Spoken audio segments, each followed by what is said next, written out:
dear listeners. This is Iain Lee, BBC Three Counties Radio. It's just gone 6 o'clock. It's Wednesday, the 26th of September. Lots of stuff on the show today, and stuff that I know you're going to want to have your say on. So get ready, get a pen and paper. I'll give out the phone numbers and the bits and pieces in a second. But first of all, more foster parents are needed in Bucks. Do you foster? And if so, why? What do you get from it? Well-off pensioners should be stripped of their benefits, says Nick Clegg. I agree. Do you? And a parent blogger has openly admitted he likes his eldest son more than his youngest. Do you favour one child over the other? Be honest. I won't judge you, but I'm keen to hear your story. You can get in touch in several ways. You can email 3cr@bbc.co.uk. You can text 81333, starting your text 3CR. Or, and this is the way I'd rather you did it, you can give me a call, 08459 455 555. BBC Three Counties Radio. Now, imagine the simple pleasures of being young, going to the park, having an ice cream, or even a trip to the pictures. I believe they call it the cinema these days. Now imagine trying to do that when you're in the care of local authorities. In Bucks alone, the number of children without fosterers is almost 400. Linda and Ray Barker already have 5 children of their own. They also foster directly for Buckinghamshire County Council. Obviously, with newborns, there's being up in the night, and obviously some babies need more care than other babies. But the rewards are just immeasurable, really. It's fulfilled everything I wanted, really, so... I mean, our kids love it as well. I think they get a lot out of it. And they're proud of it. They tell people we foster care. Cabinet member for Children's Services at Buckinghamshire County Council, Valerie Letheran, told BBC Three Counties Radio why more local foster carers are needed. I just want more and more of our own Bucks community to look after our Buckinghamshire children. It's better for the children because they can be near to their families, they're in a familiar surrounding, and generally speaking, it's cheaper for us, of course, because we don't have to pay the huge agency fees. In March, the County Council increased the amount it paid to foster carers from £200 and £300 per child per week. Today, a new campaign, My Best Days, is being launched to find more foster carers. It tells the stories of different children and what it means to them to be able to do the simple things in life which many kids take for granted. Director of Children and Young People for Buckinghamshire County Council is Sue Imbriano. She joins me on the line now. Good morning, Sue. Good morning, Ian. Now, Sue, back in March, we spoke to Cabinet Member for Children's Services at Buckinghamshire County Council, Valerie Letheran. She told us about the desperate need for foster carers. You're relaunching the campaign today. Does that mean that the previous launch didn't work? Not at all, Ian. It means that we're still looking for increasing numbers. The numbers of our young children have increased in terms of children needing care, but we're also looking to attract people who might have ruled themselves out. And if anything, one of my messages would be there is no single type of person who is better for foster caring, and we'd urge people to contact us to look at the possibilities. And we're looking for a range of foster carers. There are different ways to foster. It can be long-term, short-term, perhaps to offer some respite care if a family has a child with a disability. We're looking for foster carers who'd be interested in caring for brother and sister groups, and indeed foster carers from a range of ethnic backgrounds. So it's not that it didn't work, but we're always looking for more people, and this is an opportunity to get involved. Is there kind of a target group that you're aiming this at, Sue? I mean, is it kind of the middle-class married couples? Can single people foster? What's the criteria? Absolutely not a single criterion or a set of criteria. What we're saying to people is, if you've thought of this, or indeed if you haven't, and this campaign provokes that thought in you, talk to us. Don't automatically rule yourselves out. We have foster carers from a range of different backgrounds, range of different circumstances, and we will work with you to see whether indeed it would be the right thing for you and the right thing for our children. How many foster carers have you got in Buckinghamshire at the moment? We've got about 110 households caring for 140 of our children at the moment, Ian. And how many kids have you kind of got that need care?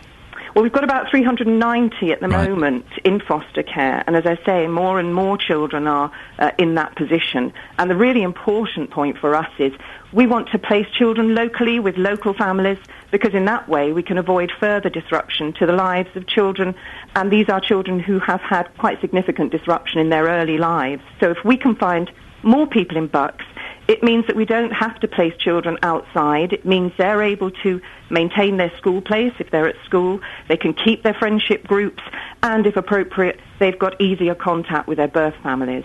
This campaign is slightly different, isn't it? Because you're looking at foster care from the child's point of view. Absolutely. And anyone who's interested, if they look at our website or indeed listen to some of the advertisements, I think they cannot fail but be moved by what young children are saying, the difference of being in that stable, supportive environment makes to their lives. And in particular, we've picked up on what children are telling us about some of the very small things that make the biggest difference to them. Obviously, it's important for the children, but I would imagine that the foster parents get an enormous amount out of it as well, don't they? Absolutely. I mean, we just heard from Linda and Ray, and we meet regularly with foster carers, and the stories they tell us about the rewards they get from working with us, because we see this as a partnership, and for caring for children, are just immeasurable. Sue, what's the website if people want to come and have a look? If you go on to fostering at buckscc.gov.uk, I'll repeat that again, fostering at buckscc.gov.uk, or indeed, Ian, if I may, there's a phone number. Yes, have that, yes. 0800 160 1900. Then there's plenty of information and people ready to talk you through what it entails, and we really would encourage anyone at all to contact us, and let's have that discussion. Sue, best of luck. Sounds like a fantastic campaign. Thank you very much. That's Sue Imbriano there, who is Director of Children and Young People for Buckinghamshire County Council. I think she gave out the email address there. So drop them a line, have a chat, and it could be an exciting thing. And if you do decide to get involved, let us know. We'll be talking more about this throughout the show. Oh, this is my mum's favourite song. It's nice, this. Come on, Dr. Hook. I love it. Listen, I know it's not hip to admit you like Dr. Hook, but fair play, they're brilliant. We should get Dennis on one day. I love it. Let's get him in. He's good. Right, this is Iain Lee, BBC Three Counties Radio. Plenty coming up on the show this morning. Love to hear your stories about fostering. And also, we'll be talking later on about pensions and benefits for older people. Because Nick Clegg has come out and said at the Lib Dem Party conference, and I thought I'd never agree with anything Nick Clegg said again, but he's come out and said that if you're a wealthy pensioner, then you shouldn't get your benefits. You shouldn't get the heating allowance. You shouldn't get your free bus pass. I'd go a bit further and say you shouldn't get your state pension. If you're wealthy, do you need it? You've got your own independent wealth. And I'm not talking, you've got cash. You've not just got it all invested in a house or something. If you've got cash in a bank, then why should you get that money? Surely it should be given to those pensioners who need it more. We'll be talking as well about pensions later on. Have you planned for your pension? Have you got anything in the bank? It does seem odd that a lot of us depend on the state when it comes to pensions. Surely we should all be responsible for our own futures when we get older, shouldn't we? Are you contributing to a pension? 08459 455 555 is the telephone number if you want to give me a call. It's 6:15, it's Wednesday the 26th of September. These are your headlines this morning on BBC Three Counties Radio. Nick Clegg is suggesting tackling the deficit by stripping wealthy pensioners of universal benefits like free bus passes and winter fuel payments before the next general election. Buckinghamshire County Council are launching a new campaign to recruit 390 foster carers. In sport, Milton Keynes Dons are out of the League Cup after losing 2-0 to Sunderland at Stadium MK. We'll have a full weather bulletin in a few minutes, and coming up before 6:30, we'll hear your reactions to Nick Clegg's proposals that better-off pensioners should be stripped of their taxpayer-funded benefits. It makes sense, doesn't it? 08459 455 555. BBC Three Counties Radio. Rod Stewart, Downtown Train. Rod Stewart has been my earworm for the last 4 days. You know when you get a song that's just constantly in your head and you can't get rid of it? I've had that, you're in my heart, you're in my soul, and now I've said it out loud, I'm going to have it again, just constantly going around. I've woken up singing it. And the thing is, I don't particularly like it. It's quite a nice song, but then there's that awful line about you're Celtic, you're United, but you're the best football team I've ever seen, or something. And that's the bit that's just been going round and around like a little earworm in my brain. Thanks very much, Rod Stewart, for that. October the 5th. Very important date, Beatles Day. On BBC Three Counties Radio. We're celebrating the 50th anniversary of the release of the first Beatles song, Love Me Do. So we need to know your memories of them Beatles. Did you meet them? Did you go and see them in concert? Did you just buy their records? 08459 455 555. Probably better if you email us. And if you put in the subject Beatles Day, 3cr at bbc.co.uk. 3cr at bbc.co.uk. And send us your memories of the Beatles. Now, better off pensioners should be stripped of their taxpayer-funded benefits, says Nick Clegg. And you know what? I agree with him. I also think that we should be more responsible for our own pensions and not rely on the state.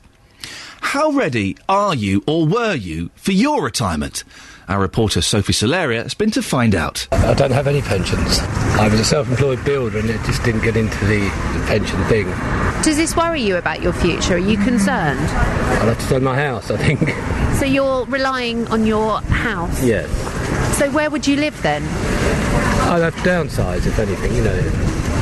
So you're basically seeing your home as a pension? Never meant to, but that's the way it's going to turn out, I think. I have an inheritance which I just received, you know, and there's certain things that are going to come my way, I think. Yeah, I mean, it's too late for me, you know, I hit 60 last week, so that's me now, I think. There's not much chance for me to get into a pension or anything now, is there? No, I haven't got a pension, no. You're 27 and you've not thought about a pension. No. Why is that? Because I haven't properly settled down yet, I don't think. Because I had my son and then jobs was a bit more like all over the place, so I haven't really... Once I've like properly secured everything, I think then that'll be the next thing. The money you get out is a load of rubbish because they're printing so much money, it's not going to be worth anything. So do you have a pension, sir? I do, but it's what I thought it would be was great, but at the end of the day, it's now rubbish. So if you look back to your times when you started your pension in your 20s or 30s, do you regret what you've done? Yes. What would you do differently? I'd have bought gold, I'd have bought property, I'd have bought gold coins, anything. Better than the money, because it would have gone up like God knows what percentage. 200, 300, 400%. Whereas your pension, you just get a few percent. It's nothing. I haven't really thought about it, to be honest. Why is that? Just haven't really got that far. I haven't got a job yet, so then I'll think about other stuff and family and stuff. But not yet. Pensions are very far down the list. Yeah, big time. There's too many other things to pay for. Basically, yeah. I don't have a pension, no. I haven't got one. There was one offered at my job about 8 or 9 years ago, but it wasn't a particularly good offer, so I didn't go for it. But it's something I've been looking at doing. So how old are you now? I'm 38. Why did you leave it this late? Well, everybody I spoke to have said pensions are, you know, maybe you're better off investing in something else or putting it into a different way because there's always the risk that you might not get the payback out. But it is something I need to do. Look into some sort of, you know, investment, really. Well, more fool you. I once interviewed Duncan Bannatyne, you know, the swarthy Scottish dragon, who's recently acquired a full, thick head of hair. Looks like Ray Reardon now. And I said to him, pension? Duncan, should I be putting money in a pension? And he said, no, I won't do the accent. He said, no, put it all in property. Go, pay off your mortgage. And then start thinking about a pension. I have got a pension. I've not paid anything into it this year. Been a quiet year. But I have paid money into it. And surely the pension is your responsibility. Just think about it. It's your future. You shouldn't be dependent on the state pension. It's not very much money anyway. So it's your responsibility to invest in your future. Why should we expect the government to look after us when we get older? Why? I know people finally say, oh, well, I'm paying my taxes. Well, yeah, and your taxes go to some fantastic things like the NHS, loads of other bits and pieces. Why should they contribute to your pension? We're living longer. We can't afford. OK, I'll reach a compromise with you. We move the state pension to 75. How about that? Does that sound fair enough? 08459 455 555. Do you agree with me? It makes sense, doesn't it? We're all living longer. Let's move the state pension to 75. That takes a lot of pressure off the government, saves us a lot of money, and maybe it'll make you be more responsible for your pension. And going back to what Nick Clegg says, that makes perfect sense, doesn't it? That wealthy pensioners shouldn't get the same state benefits that poorer pensioners get. So your heating allowance, your bus pass, things like that. If you're a wealthy pensioner, you shouldn't get them. That's obvious, isn't it? I don't think anyone could argue with that. You can give me a text, 81333, start your text 3CR, or you can call me, 08459 455 555. Let's have a quick look at the front pages of the newspaper, shall we? The Guardian. And by the way, The Guardian are giving away children's CDs every day this week. Boy, oh boy, is my little one loving that. We listened to, what do we have yet? Cinderella yesterday. That was good. We thoroughly enjoyed it. The Guardian, BBC apology to Queen over Hamza. That's a great headline. Today programme, this is a wonderful clip. The royal correspondent on this Today programme basically talked about a private conversation that he'd had with the Queen, and she's not happy. The Telegraph. Loads of front pages as well, by the way, have pictures of this teacher and his 15-year-old schoolgirlfriend. Pensioners must give up benefits, says Clegg. Lib Dems call on wealthier elderly to help others make ends meet at time of cuts. Makes perfect sense. The Times, police chief faces wrath of MPs over grooming. Select committee responds to Times disclosures.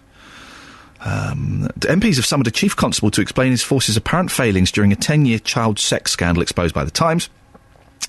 And last sighting of runaway couple. The Independent, crisis in social care costs Britain over £5 billion a year.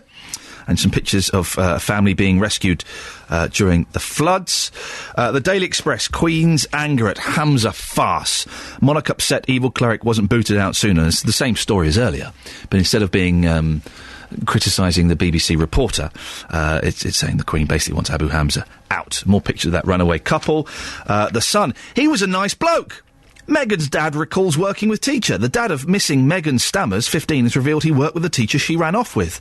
The Daily Mail, arm in arm, the runaway and her teacher. And the Daily Mirror, the police knew. As runaway Meghan and her teacher are filmed strolling hand in hand, we can reveal the police knew. They knew of fears Jeremy Forrest and Megan Stammers were in a relationship days before they fled to France. Across beds, hearts and bucks, this is Iain Lee on BBC Three Counties Radio. Thank you, Catherine. Coming up in the next half hour, we're talking bad weather. We're talking more about it, Plebgate.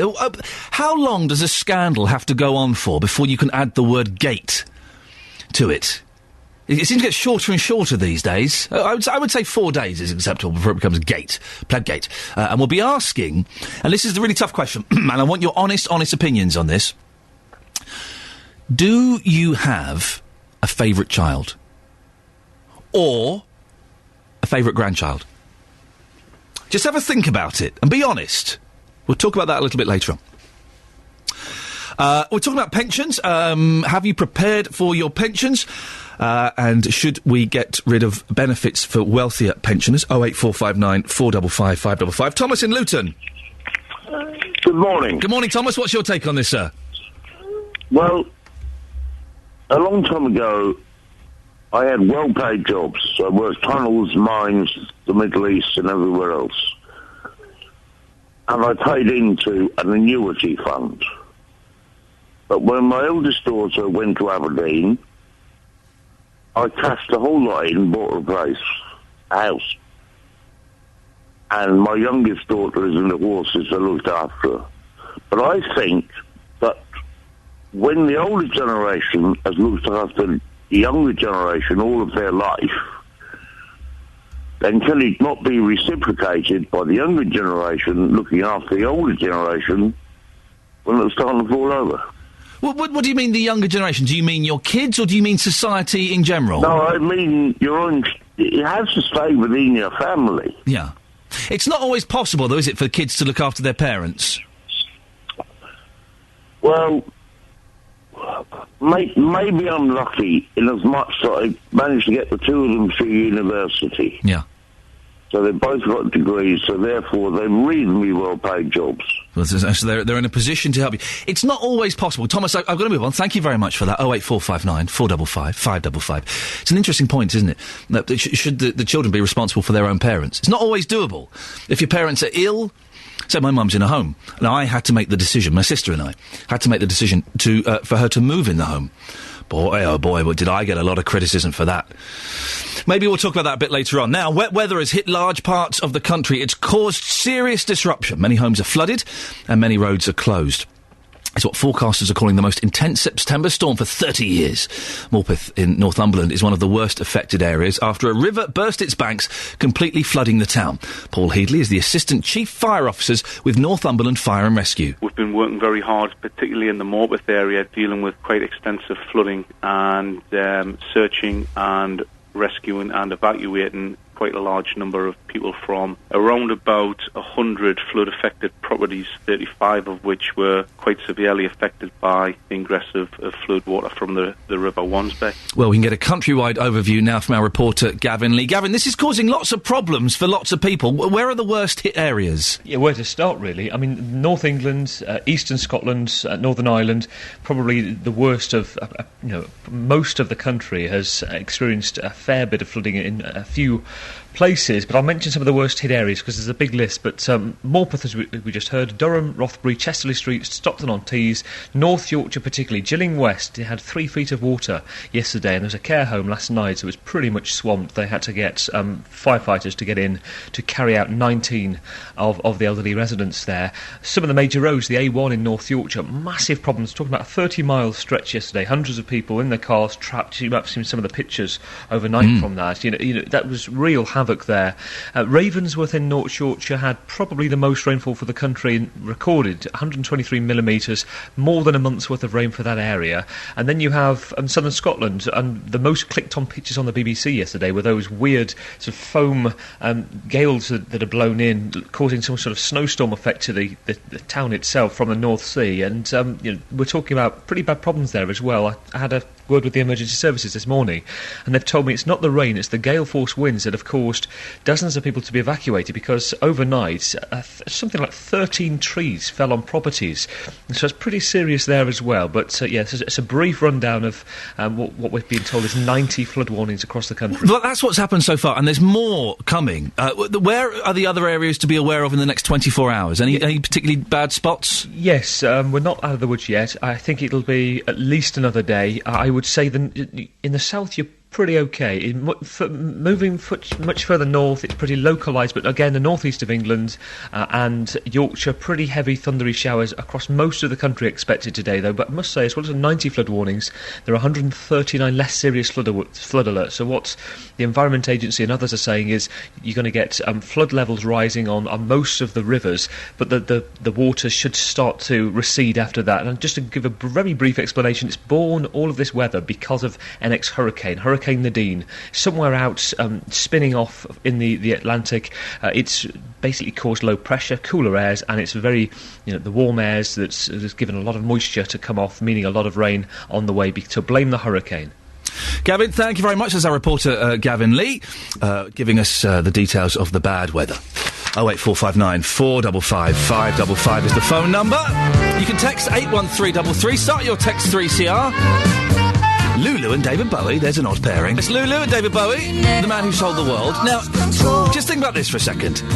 When you've done something wrong, right, and you've been caught out and you've had a little bit of a Barney, and it's, people are aware of it, would you then go and do the same thing the next day?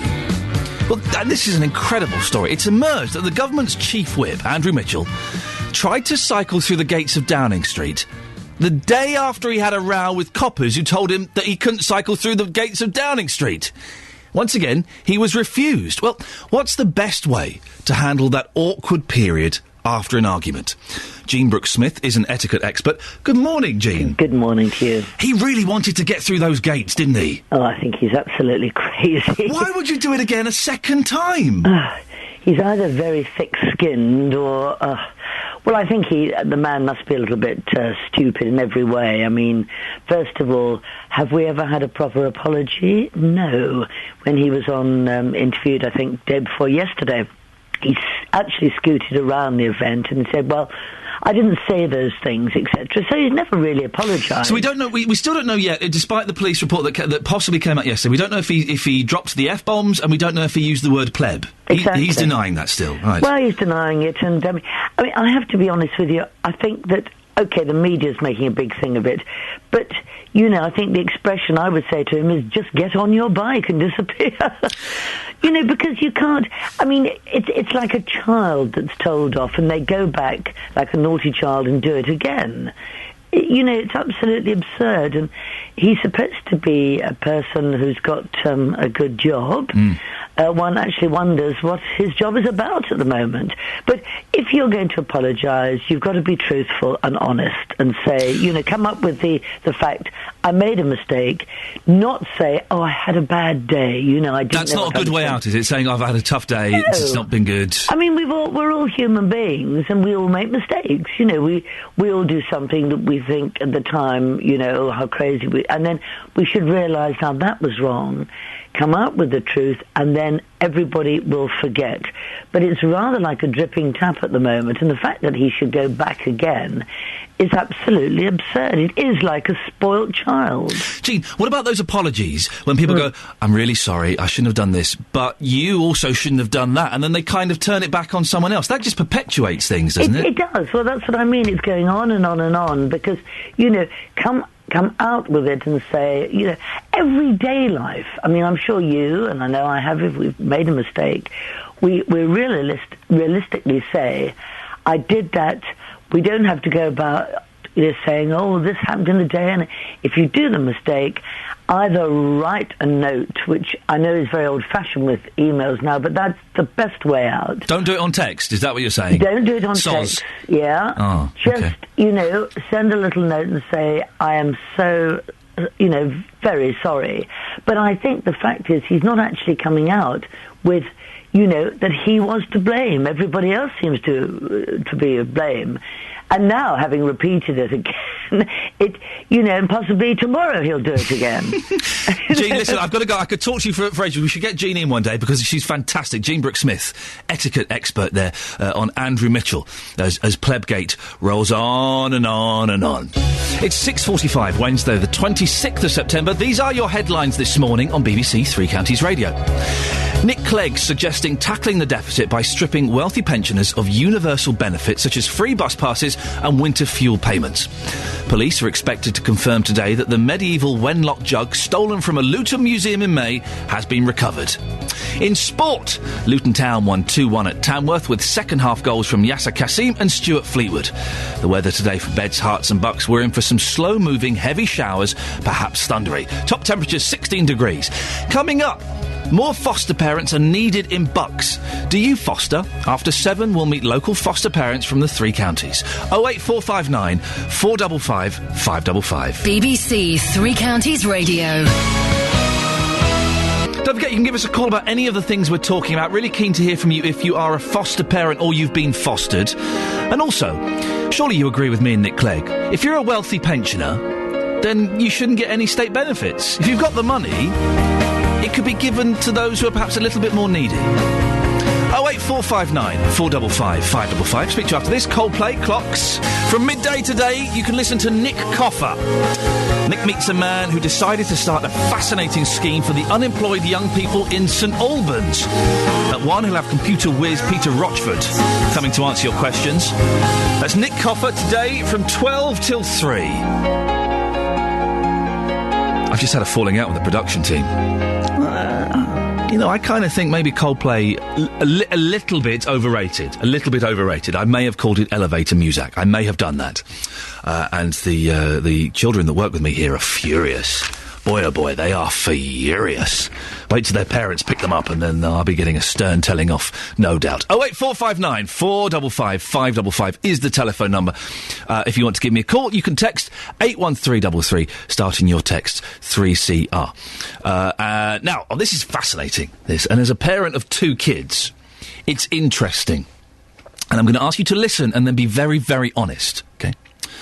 A father has admitted on a parenting website that he prefers one of his children over the other. Buzz Bishop, that's his name, from Canada, wrote an article called Admit It, You've Got a Favourite Kid, I Do. Now, later on, we'll be speaking to Amanda Gummer. She's a psychologist from Hertfordshire, specialising in child development. Plus Maxine, who's a childminder from Flitwick. She has 2 of her own children, but looks after 8. Now, do you, if you're a parent or a grandparent, have you got a favourite kid? Favourite grandkid? It was awkward. I've got a sister. I was obviously my mum's favourite. And it was to the point where it was a little bit awkward and a bit embarrassing, because it was just obvious. So, have you got a favourite child? We can get more on this now from our reporter to Justin Dealey. Justin Dealey. Good morning, Justin. Hello, Ian. You've been speaking to people in Luton about this. Is there such a thing as child favouritism? Well, incredibly, yes. I have to say, I'd never really heard of this before, but I was doing some research into this last night, Ian, and it would certainly appear that it's out there. In America, in particular, only recently, they did a survey/study of 384 families, and what they did, they went to these families 3 times a year, and they videotaped them as they worked through conflicts. Now, off the back of that, they found that 65% of mothers and 70% of fathers did have a favourite child. And Jeffrey Kluger, he's the American science writer, he says that 95% of parents in the world have a favourite child, and the other 5%, well, they are just lying. So Elizabeth, you had 4 children. Tell us their names and their ages. I have Jack, who is 12 years old, Lewis is 9, Millie is 3, and Grace is 1. Busy lady, then. Very busy, yeah. Now, out of those 4 children, may sound harsh, but you have got a particular favourite. Who is the favourite and why? It's my youngest, who's only 1, and I think she's my favourite because she's only 1. And, you know, they're more playful and you don't have to stress. They don't answer you back. It's just very sweet. Do you feel guilty for saying that? Guilty for admitting that? No, I don't. Now, sir, you have 3 grandchildren. Is one of them in particular your favourite? Well, one of them out of the 3 probably is. And why is that? I don't really know why. I've known... she's the oldest one of the 3 anyway. And I've been closer to her anyway most of the time. But the other 2 are the same. They're fine. There's not many less than that one. But that one just particularly, she's always been close to me as well. Right then, sir. Who have we got here today? You've got a little one here. Who's this? It's my son, Michael. And who's in the pushchair? It's my daughter, Isabel. Now, out of those 2 children, have you got a favourite? No. I like them both the same. I've just spoken to other people who do have a favourite child. Do you think that's a bit strange, a bit weird, but by admitting that? Yeah, it seems to me strange, yeah. And what about yourself, madam? You're here with the 2 children as well. Favouritism doesn't exist in your household? No, not yet. Not yet? Not yet. The Isabella was just born 2 weeks ago. Well, here's somebody who's got 3 children and 3 grandchildren. Favouritism? Is there one child and one grandchild you like in particular more than the others? Not a child, grandchild. But I don't treat them any different, and I'm not revealing. Why is that one so special without revealing too much detail? I think it's because I looked after her for a little while, and the others I haven't. Sorry, Justin, my fat finger slipped on the button. We went to that. That was your Voxes a little bit early there, but that was fascinating. I mean, it's incredible because, as I was saying, in America, you know, there seems to be a big talking point over there. Here in the UK, here in Luton, I never thought that favouritism with children would exist, but clearly, from what you've heard there from those people yesterday, being brutally honest in Luton, they do have favourite children and also favourite grandchildren. I just couldn't believe what I was hearing, but those people were very honest. But I suppose in some way, it kind of makes sense because we have favourite friends. We like some people more than others. So does it not make sense that there might be one of the kids you just think, not to me. I mean, I've got to be honest, I've never heard of this before. So when I was sent out yesterday, the questions on the streets are getting more and more personal by the day, aren't they? I've got to say, Justin, that was one of the great moments. You got a dad there with 2 kids. So go on, which one do you like the most? Yeah. Well done, very brave. You've got to ask the questions, but I mean, I have to say, I was very, very surprised with what came back yesterday. People just saying, yeah, I've got 4 kids and this one's my favourite, and it was just like a conversation about what he's having for dinner tonight. It was incredible to listen to. Have you got any brothers or sisters, Justin? I do. I did have a brother when he was 10, but sadly he died. Oh, I'm sorry to hear that. What I would say, that in my household, going back to my childhood, there was no favouritism. Right. And when I think about my grandparents and on my mum's side, she's got loads and loads of grandchildren. She treats everyone exactly the same, and if I was to say to her, which one is your favourite grandchild, she would be highly offended by that question. I was my mum's favourite, and it was a little bit awkward between me and my sister as we grew older and became aware of it. That I was, I remember that my sister was older than me, and when she passed her driving test, she was not allowed to use mum's car. Yeah. I passed my driving test, I was allowed to use it straight away! How awkward was that? Well, I failed mine 5 times, and in the office, Ian, you are my favourite. Oh, bless you, Justin. You failed 5 times? Yeah, 5 times, I know. That's terrible. And apparently I'm the worst driver at the BBC. That's according to somebody who took me out on a BBC driving test as well. I genuinely think if you fail 3 times, you should never be allowed to drive. That's it. You proved you can't do it. You're not up to scratch. Useless. Justin, lovely to talk to you. Thank you very much. Justin Dealey out and about on the streets of Beds, Herts and Bucks. And if you see him, he's a very handsome young man. Always go and grab him. And if he's not talking about the thing, you've got nothing to say to him about the story he's reporting, he'll make up something.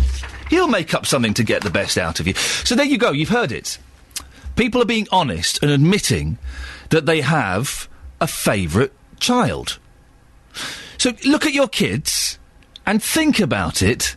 Have you got a favourite one? 08459 455 555. Because they're so different, kids, aren't they? And some of them are going to be a little bit more irritating than others. They're going to be a little bit naughtier. They're going to disagree with your views. So which of your kids or your grandkids is your favourite? Or do you think it's disgusting that we're even having this conversation? How can anyone have a favourite child?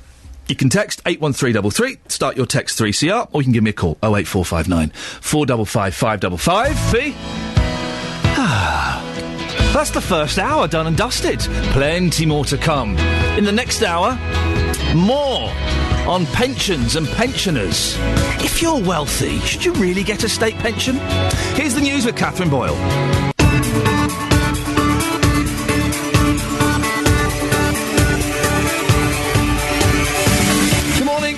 BBC Three Counties Radio. Talking more about fostering in a little bit. Well-off pensioners should be stripped of their benefits, says Nick Clegg. It makes perfect sense, don't you think? 08459 455 555. A blogger has openly admitted he likes his eldest son more than his youngest. Who's your favourite child or grandchild? And there's a story in the Mail today, fascinating. How soon is too soon to find love again after the death of a partner? And the guy in the story married 14 months after his wife died. This is a sensitive subject, so I'm going to tread carefully, but how soon is too soon? Did you lose a partner, a husband or a wife, and then find love a bit quickly? Maybe your friends or your parents or your kids kind of thought, "Oh, steady on, that's a little bit disrespectful." What's the decent gap after someone's died to move on and find someone else? 81333, start your text 3CR or give me a call, 08459 455 555. BBC Three Counties Radio. Now, just imagine the simple pleasures of being young. Going to the park, having an ice cream, going to the pictures to watch Looper, which I'm going to go and see at the weekend. Now, imagine trying to do that when you're in the care of local authorities. In Bucks alone, the number of children without fosterers is almost 400. Now, they're telling their stories called My Best Days of what it means to do the things that other kids may take for granted. It's to raise awareness of the help and joy of being fostered. Anne Sherman is a foster carer from High Wycombe, and she joins me now. Good morning, Anne. Good morning. And how long have you been a fosterer, and why did you get involved? About 13 years. It's just something we thought about when our children were younger, and circumstances happened when the children had left home, and we had room available, and we decided to go for it. And was it kind of a long discussion that you had with, I'm guessing, your husband? Yes. What kind of thought process did you go through? Because it's a huge thing to invite strange children, I mean strange as in unknown, to live with you for a while. Well, it's strange, but we've always had people in and out of our house. Right. Our children have always had their friends in. When we were first married, we used to have lodgers come in to help with our finances, and we had students staying. So really, in that respect, it wasn't a hard decision. It was, but we did think about it. But we thought about it on and off for a few years, and then really, in the end, it wasn't very hard at all. How strange was it the first time it happened? The first time a young person came to stay with you? No, it wasn't strange. It was quite nice, actually. Yeah. It's always, you never know quite what's going to happen. It's a little bit.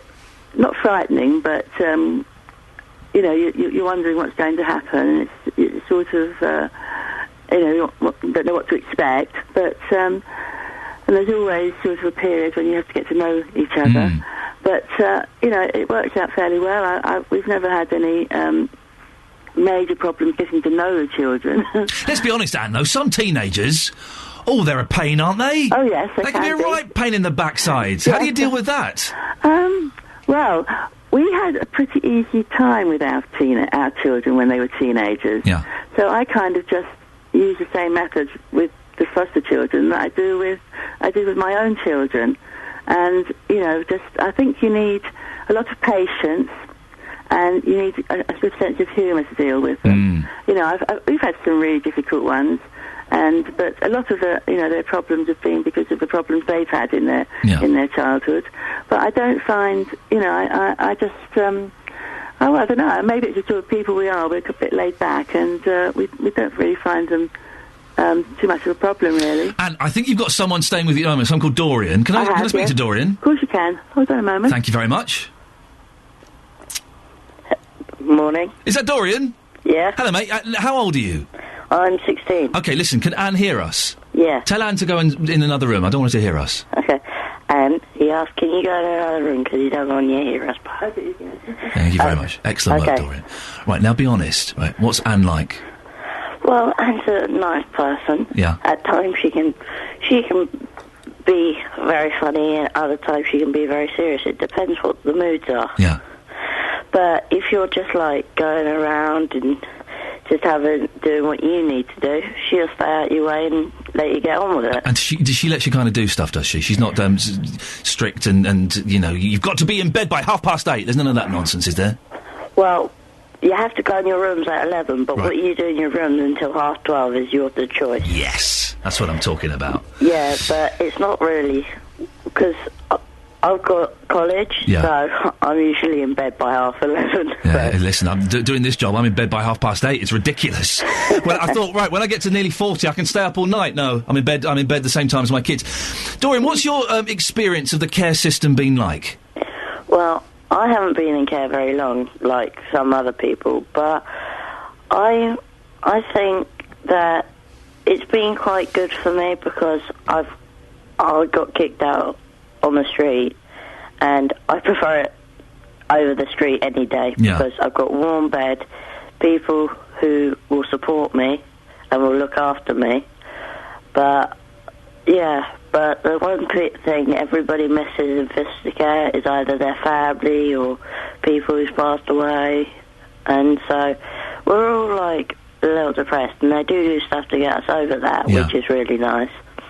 But we always talk to each other, and if we ever have a problem, we know there's someone in another bedroom or wherever to just talk to. So you're kind of supporting each other, but it's got to be better staying with a nice family like Anne than being in a care home, I would have thought. Yeah, it is.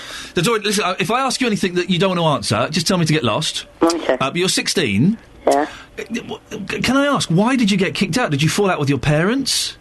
Well, it was a complication of many things, which I can't go into detail. Okay, of course. But we just had a lack in communication. Right. Okay. And it sort of just spread. Yeah. Not from the family to other branches of the family. Okay. And it must have left you feeling, I'm going to say pretty low, but that probably doesn't sum it up at all, does it? No, I felt as soon as my dad kicked me out and I walked home from where I was, I knocked on the door and he opened the door and said, "Get lost." Right. Where do you go? I find this fascinating. Where do you go, Dorian, when that happens? What was your immediate port of call?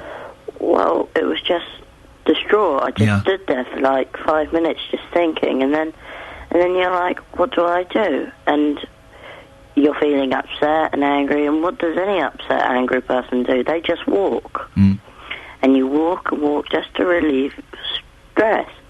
And when you feel calm enough, you just think, maybe he'll come find me soon. And so you wait in a place that you know your dad will come. And then it really hurts when you see him playing with my dog, okay? And he can see me, but he doesn't give a shit. That's what hurts. Okay, don't worry. I apologise for that swear word. This is a very emotive subject and people will completely understand. Dorian, listen, thank you so much. Just to end on a lighter note, it must just make things so much happier and better being with a kind of stable family like Anne is providing. Yeah. Okay. Dorian, listen, thank you so much for being so honest with us. I really appreciate it. Okay. Thank you very much. Take care. There was a Category B swear word. I apologise for that, but I think you can understand the emotion in Dorian's story there, and I think we can excuse him that one. 08459 455 555 is the telephone number. It's incredible, isn't it? It's incredible. We're talking about Nick Clegg. Pension cuts. He thinks that rich pensioners should not get the same state benefits that poorer pensioners do. Matt's in Luton. Good morning, Matt. Good morning. Matt, what's your take on this? I feel Nick Clegg's got to go. The man's he's an ass. OK, listen, you're saying ass is in donkey. Let's everyone just take a step away from the swear words. Everyone just calm down, because I don't want to lose my job in week 3. But point taken. Why do you think he's being stupid, Matt? He's destroyed the young teenagers with the university charges. Yeah. He told a lie. Yeah. He now wants to have a go at the pensions again. They love having a go at the pensions. But Matt, do you know what he said? No, I don't want to know. I'm just listening to what you said. But you can't judge him on something that you don't know what he said. I'll tell you what he said, and then see if you're so reactionary.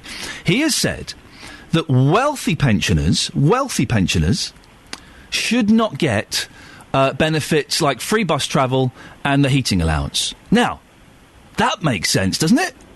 I suppose so, yeah. Matt and Luton, thank you very much. There we go. That was the easiest conversion job I've ever done in my life. Thank you very much. 08459 455 555. That's the thing. Listen to what he said, and it makes sense. Wealthy pensioners shouldn't get the heating allowance. Now, the heating allowance, I don't know what it is. It's something like £100, £150. That makes sense, doesn't it? 08459 455 555. Yasmin's in Dunstable. Good morning, Yasmin. Morning. Yasmin, what's your point, please? Totally agree with the other man, actually. A total whatever. For goodness sakes, what's got into it? Why is everyone so potty? Is it potty-mouthed Wednesday today? What's going on? But Yasmin, have you heard what Nick Clegg has said?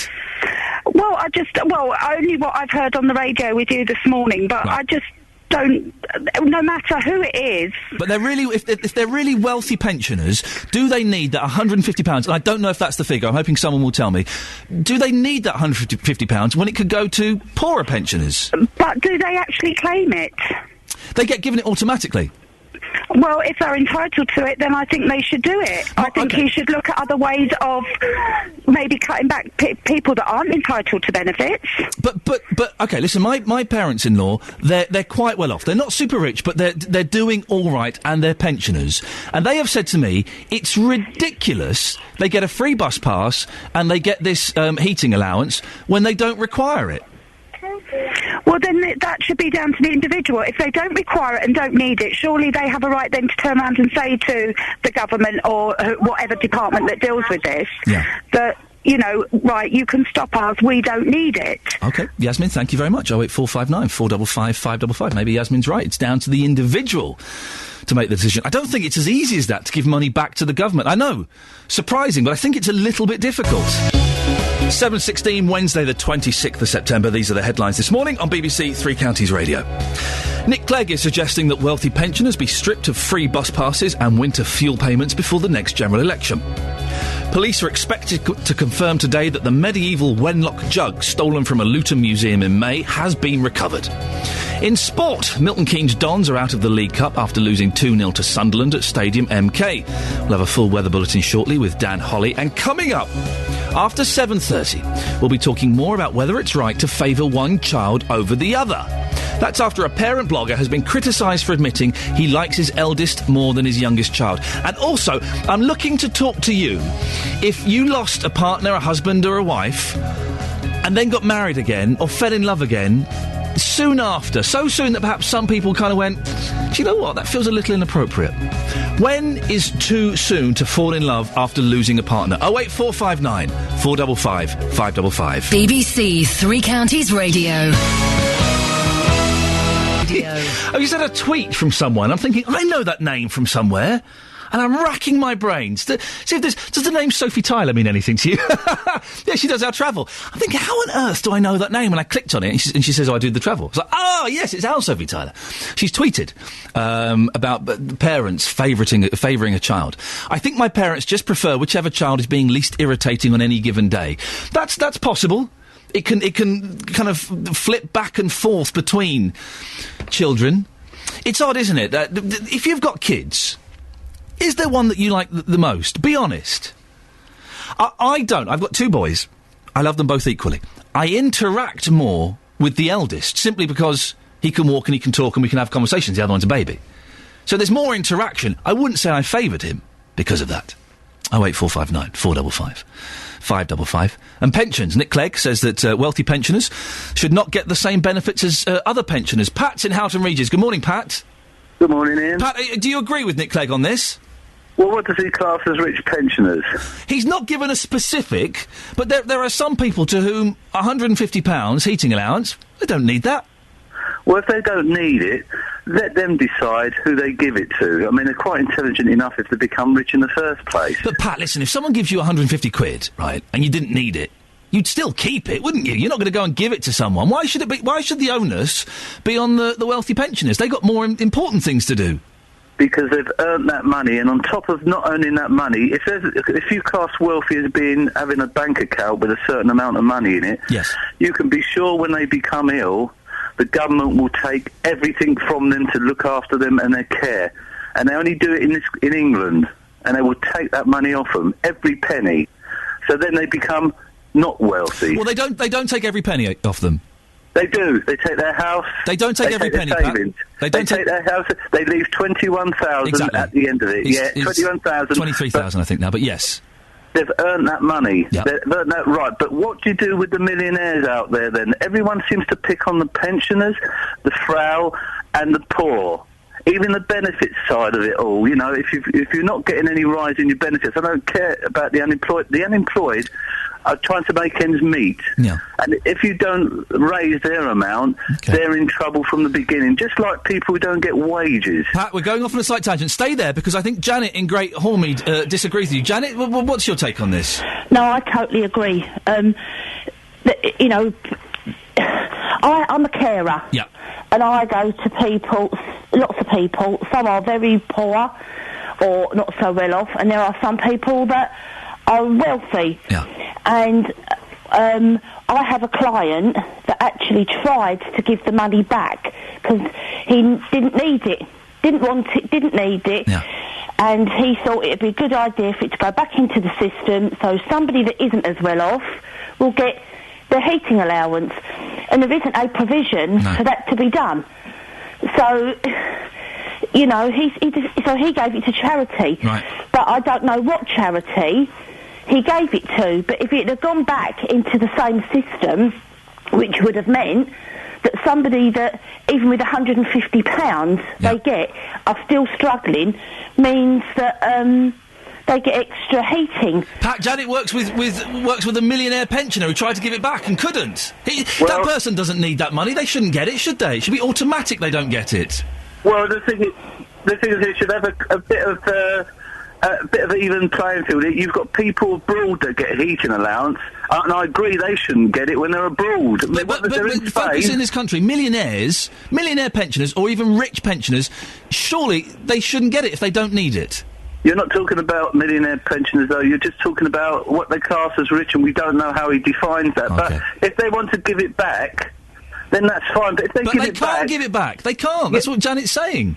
Yeah, but if they did give it back, where would it go? Would it go into the system, or would it go into some MP's, back pocket? Well, it's not going to go in some MP's back pocket, is it? Ridiculous. Pat in Howden Regis. Janet, thank you very much indeed. 08459 455 555. Very quickly, I should just say that Saturdays, 2 till 6, Luke Ashmead, 3 Counties Sport. 4 hours of top-quality local sporting action. You get a choice of 4 live commentaries in the Championship, League One and the Conference. Huddersfield v Watford, MK Dons v Crewe, Stevenage v Bury and Luton v Southport. Saturday, 2 till 6. Now, how soon is too soon to find love again after the death of a partner? A story in the Mail today looks at the agonies from both sides of the bereaved partner and new love, to the friends and family who are also struggling to deal with it. And if you've got a story about this, I would love to hear from you this morning. 08459 455 555. Leela Collins is a psychologist who specialises in relationships. Good morning, Leela. Good morning. Is there ever an appropriate time to move on? No, there isn't. It is a very individual thing, and it depends on all sorts of things. The quality of your relationship, how long you've been together, and how the loss, the death has occurred. Well, the loss really has occurred. And this kind of person you are, if you're accepting, you're the sort of person who accepts ups and downs of life better, and there are people who fight, there are people who are accepting, and there are people who have religious beliefs that helps them. All kinds of phenomena come into this very troublesome, very, very traumatic time in one's life, for men and women both. The story in the paper today, the couple got together 14 months. That seems to me like a perfectly respectable amount of time. Fair enough, fair enough. If they're both available emotionally to develop a new relationship, that is absolutely fine, and I wish them well. Admire them. How would... Because I can imagine that the parents, if a parent passes over, say there's a dad left, and they get with someone 6 months, a year, 2 years later, I'm guessing the kids would find it particularly hard. How would you deal with perhaps negative pressure from your children? Well, that's a different phenomena, and again, it depends on the circumstances of separation and how the children are prepared for it, and how you explain to the children, both mum and dad have to move on, and they're likely to meet other people. If you prepare them for it, then it would be you would create an easier passage for the children than if it suddenly happened 6 months after the departure. A new man comes into the house. This is mum, uncle, whatever his name is. It's a question of preparation. Someone suggested in the office, you talk about preparation, that perhaps it's easier, and none of these terms quite fit, but it's easier to meet a new partner if the original partner is dying of a terminal disease. So you have perhaps a year of that person being ill, and you know that their life is going to end. Because I would imagine in some ways you're preparing yourself for that person being gone. It's not a sudden shock. Well, there is some wisdom in that, yes, of course, I understand that.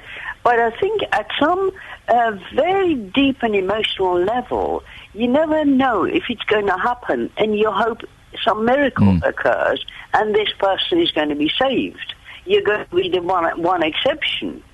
So there is...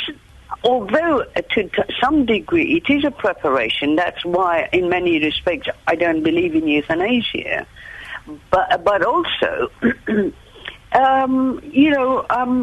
it is a preparation, but it is just as painful. The one thing I would recommend to people is if you're parting or if you're going to suffer a loss and a trauma, get help.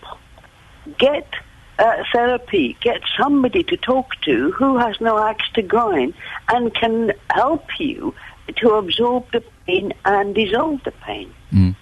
Leela, thank you very much. Leela Collins is a psychologist who specialises in relationships. Jill has texted in and says that she would love her mum to meet someone else, says it would help her get over her dad who died 16 months ago. Well, if this has happened to you, and it is a sensitive subject, we have to tread carefully.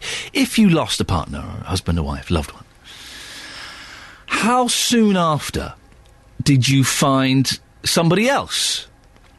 Or maybe you think it's completely inappropriate. I have spoken to people in the past who just say, look, the person I'm with is the love of my life. That's it. Well, if they go, I don't need to find anyone else because no one's going to live up to them.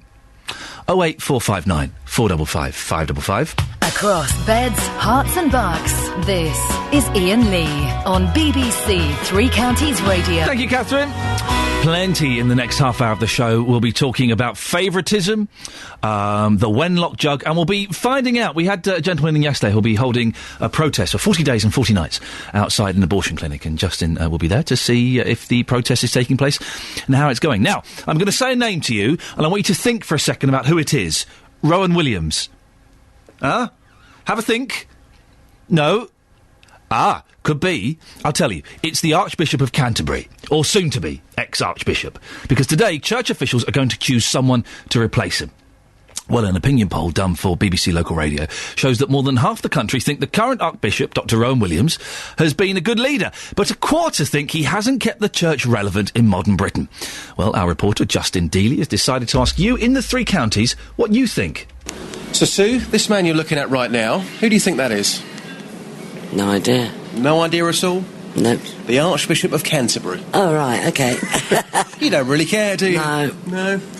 Because the survey says that he's been a great leader. If you don't know who he is, clearly he's not been a great leader for you. No. Had nothing to do with it. Jason, a man of the world, showing you a photograph right now. Who is this man here? That's the Archbishop of Canterbury there.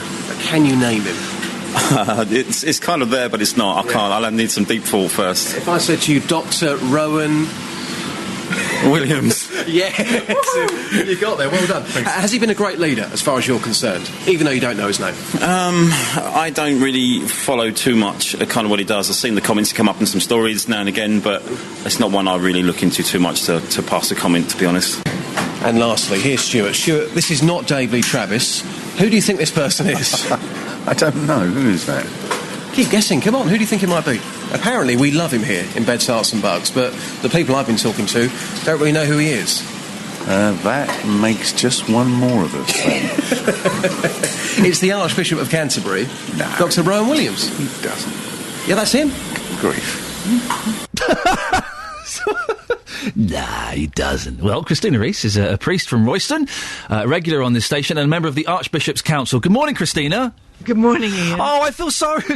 Has he succeeded? Because a lot of people don't recognise him. Well, let's say he's not right up there with the Beckhams in terms of recognisability, I would say. But I think a lot do. I was impressed with the stats of this survey, and I thought, well done, Rowan Williams, for the, the results, and, over half the people think he has been a good leader and that he has kept faith relevant and that he's been able to communicate what he believes and why. So I thought, good for him. A quarter of the people think he hasn't kept the church relevant in modern Britain. Do you agree with that? Well, I can't argue with the survey, but Ian, you put 10 people in the room and you're going to have a quarter of people disagreeing on principle with what anyone says anyway. And I think, with some of those people you spoke to, if faith is not relevant to them, then the Archbishop of Canterbury making pronouncements on anything or having a debate with someone is just not in their sights. So I think that's a fair result, and I think in terms of surveys, I think any archbishop would be happy to have these results, because they're not in it for the success game and the popularity, and that's a hard one, because when you're playing out your life on the national and international stage, it is nice to be liked and thought to be brilliant, but no one's gonna ever strike 100%. I think it's great. Someone just said that Rowan Williams was able to make us think afresh about where our society is heading. Yeah. And I think that's not a bad thing to say about someone. Isn't he getting out at a good time, though? Because there's gay marriage, women bishops, big thorny things kind of coming up and still not being settled. The next person is going to have a tough job, aren't they? I think some may say he's going to miss all the fun. Really? Oh, good for no, him. he's been through all the real behind the scenes difficulties of debating women bishops. Yes, the whole same-sex marriage issue is coming up on the horizon. But Rowan Williams has certainly been involved with the women bishops debate, and we're going to settle that, hopefully, in November in General Synod. So he's been through an awful lot of difficulties, and I'm sure he will be, give a sigh of relief that he doesn't have to deal with that anymore. And the next Archbishop is definitely going to have it on his plate from day one. Christina, thank you very much. I didn't get time to ask her. We're possibly approaching Lady Bishops. How about a Lady Archbishop? How far ahead in the future is that? Christina Rees from Royston, a member of the Archbishop's Council. No. Oh, we've got lots of texts here. Let's go through a couple of these, shall we? On Nick Clegg's decision or suggestion that wealthy pensioners don't get the same state benefits as poorer pensioners. Nick in Hitchin says, if Nick Clegg wants to withdraw various benefits from pensioners, then he should lead by example, such as withdrawing his second home allowances, chauffeur-driven limos, first-class travel and the subsidised bus. Well, he's the Deputy Prime Minister, Nick. You wouldn't want him to travel cattle class, would you? Of course he should travel first class. Imagine if he travelled to, I don't know, New York. I know David Cameron's going to New York soon. He couldn't go cattle class with all of the plebs. He couldn't. It would be... How inappropriate would that look? He gets out, his suit's all rumpled, he's got, 8 hours growth on his face. Of course he has to travel first class. And on favourite kids... Do you have a favourite kid? Rian Flittick says, I love my boys the same, but I must admit I'm probably closest, here we go, to my 16-year-old son Ryan. I didn't want him to start school, I wanted him home with me, whereas the other boys, I couldn't wait to get shot at them and let school deal with them. But Ryan has always had a fantastic sense of humour. I never need to tell him off, he very rarely backchats. My other boys have been a pain in the backside and still can be. Well, really, it sounds like Ryan is the golden child. An anonymous, I'm from Cyprus. If they did the survey there, I'm sure 99.9% of people wouldn't favour any of their children over the others. I could not even think of favouriting any of mine. I think this is something to do with culture. In the UK, you try to get rid of your kids as soon as they reach the age of 18. We in Cyprus would like them to live next to them forever. That's true. In Greece, you don't move out until you're 35. If you're a boy, the girls... they're not so keen on. They kind of get booted out a little bit quicker, but the boys, you stay there forever. Well, as you've heard, a father has admitted on a parenting website he prefers one of his children over the other. The ridiculously named Buzz Bishop from Canada wrote an article called Admit It, You've Got a Favourite Kid. I do. Now, be honest. Some of our listeners have been. Do you prefer one of your children? Or are you incredulous that a father has admitted this? Well, Maxine is from Flittick. She has 2 of her own children, but looks after 8 at a time. Oh, my goodness, because she's a childminder. Maxine, how on earth do you survive? Well, it's quite straightforward. I actually have 3 children of my own. Oh, OK. But it's so long as each child gets relatively what they feel that they want at the time, then it's very easy to keep quite a calm surrounding. OK. Now, so let's talk about the children that you look after that aren't your own first. Now, when it's other people's kids, it's easy to have a favourite, isn't it? You're allowed to. And of course you're going to have favourites because some are are funnier, some are cuter, some are better behaved. Yeah. So you've got favourites out of the ones you look after, or ones you're not so keen on? Don't mention any names. Don't give away anything. No names, no pack drill. But you've got favourites and some that you're less keen on. I wouldn't say I'm less keen on any, but there are a couple that do. Yeah, they do pull my heartstrings. Oh, see, that's a nice way. That's perhaps a more sensitive way of putting it. They pull your heartstrings. Now, Maxine, I want you to be honest. Your 3 children, are they boys, girls? What's? I've got 2 girls and 1 boy. Okay, 2 girls, 1 boy. Yeah. Is there one of them that is your favourite? Absolutely not. I would lay down my life for all of them. Yeah. Absolutely, 100%, without question. But you do... Each child is so very different that you can't help but not respond better to particular children. But if you have more in common with one child that you can relate to more so... Yeah. It's very easy for the untrained eye to think, I think she's got a favourite. But in my eyes, I do not have a single favourite. Each of my children has so very different needs. Of course, but maybe... Now, it's interesting you say that to someone outside of the family, they might think, oh, look, hang on, she's favouriting the girl number 2. Yeah. Do you think maybe that sometimes the kids can pick up on that? And think, oh, Mummy's looking after Sophie more than she's looking after me. Yeah, there have been times when it's all about X. Right. But that's not the case. It's just that my age range is from 13 down to 4. So obviously my 4-year-old has far more demanding needs than my 13-year-old. So it would appear that I give more time to my 4-year-old, which obviously I do, because needs must. But that doesn't mean that I favour her over my 13-year-old. Because sometimes the older kids can struggle with that, can't they? Because they don't have the life skills to realise that, of course you've got to look up and do more with the 4-year-old kid. You've got to change his pants when he wets himself. You've got to do all those things. Yeah. This 13-year-old can kind of look after themselves pretty much. So how do you get over that? How do you explain that to the older child? Well, I'm just very honest and very matter of fact about it. And if anything ever does come up like that, I just explain. She's 4. She needs this. She needs that. And that's how it's done. I can't go anywhere and leave Amy. I can't pop to the shops and leave her because she's 4. But I can pop to the shops and leave my 13-year-old, and then maybe she would feel that she's being left out, but she's not. It's just a necessity that I have to take my youngest to go and get some milk. I don't have to take my oldest to go and get some milk. Maxine, fascinating. Thank you very much. That's Maxine West, who from Flitwick. She's a childminder with 3 kids of her own. The question I was tempted to ask, and I restrained from asking, because even I kind of have limits. The question is, you're on a sinking boat. You can only save one of the kids. Which one do you save? That's the question, isn't it? That's the question. I couldn't ask it to Maxine because she seemed so delightful. If you're brave enough to answer that question, you're in a burning house. You can only grab one of the kids. Which one is it? That's it, isn't it? I don't know if I'd have the guts to ask that directly to someone, but if you're brave enough to answer it. It's 7:45, Wednesday, the 26th of September. These are your headlines this morning on BBC Three Counties Radio. Nick Clegg is suggesting that wealthy pensioners be stripped of free bus passes and winter fuel payments before the next general election. Police are expected to confirm today that the medieval Wenlock jug stolen from a Luton museum in May has been recovered. In sport, Luton Town won 2-1 at Tamworth with second-half goals from Yasser Kassim and Stuart Fleetwood.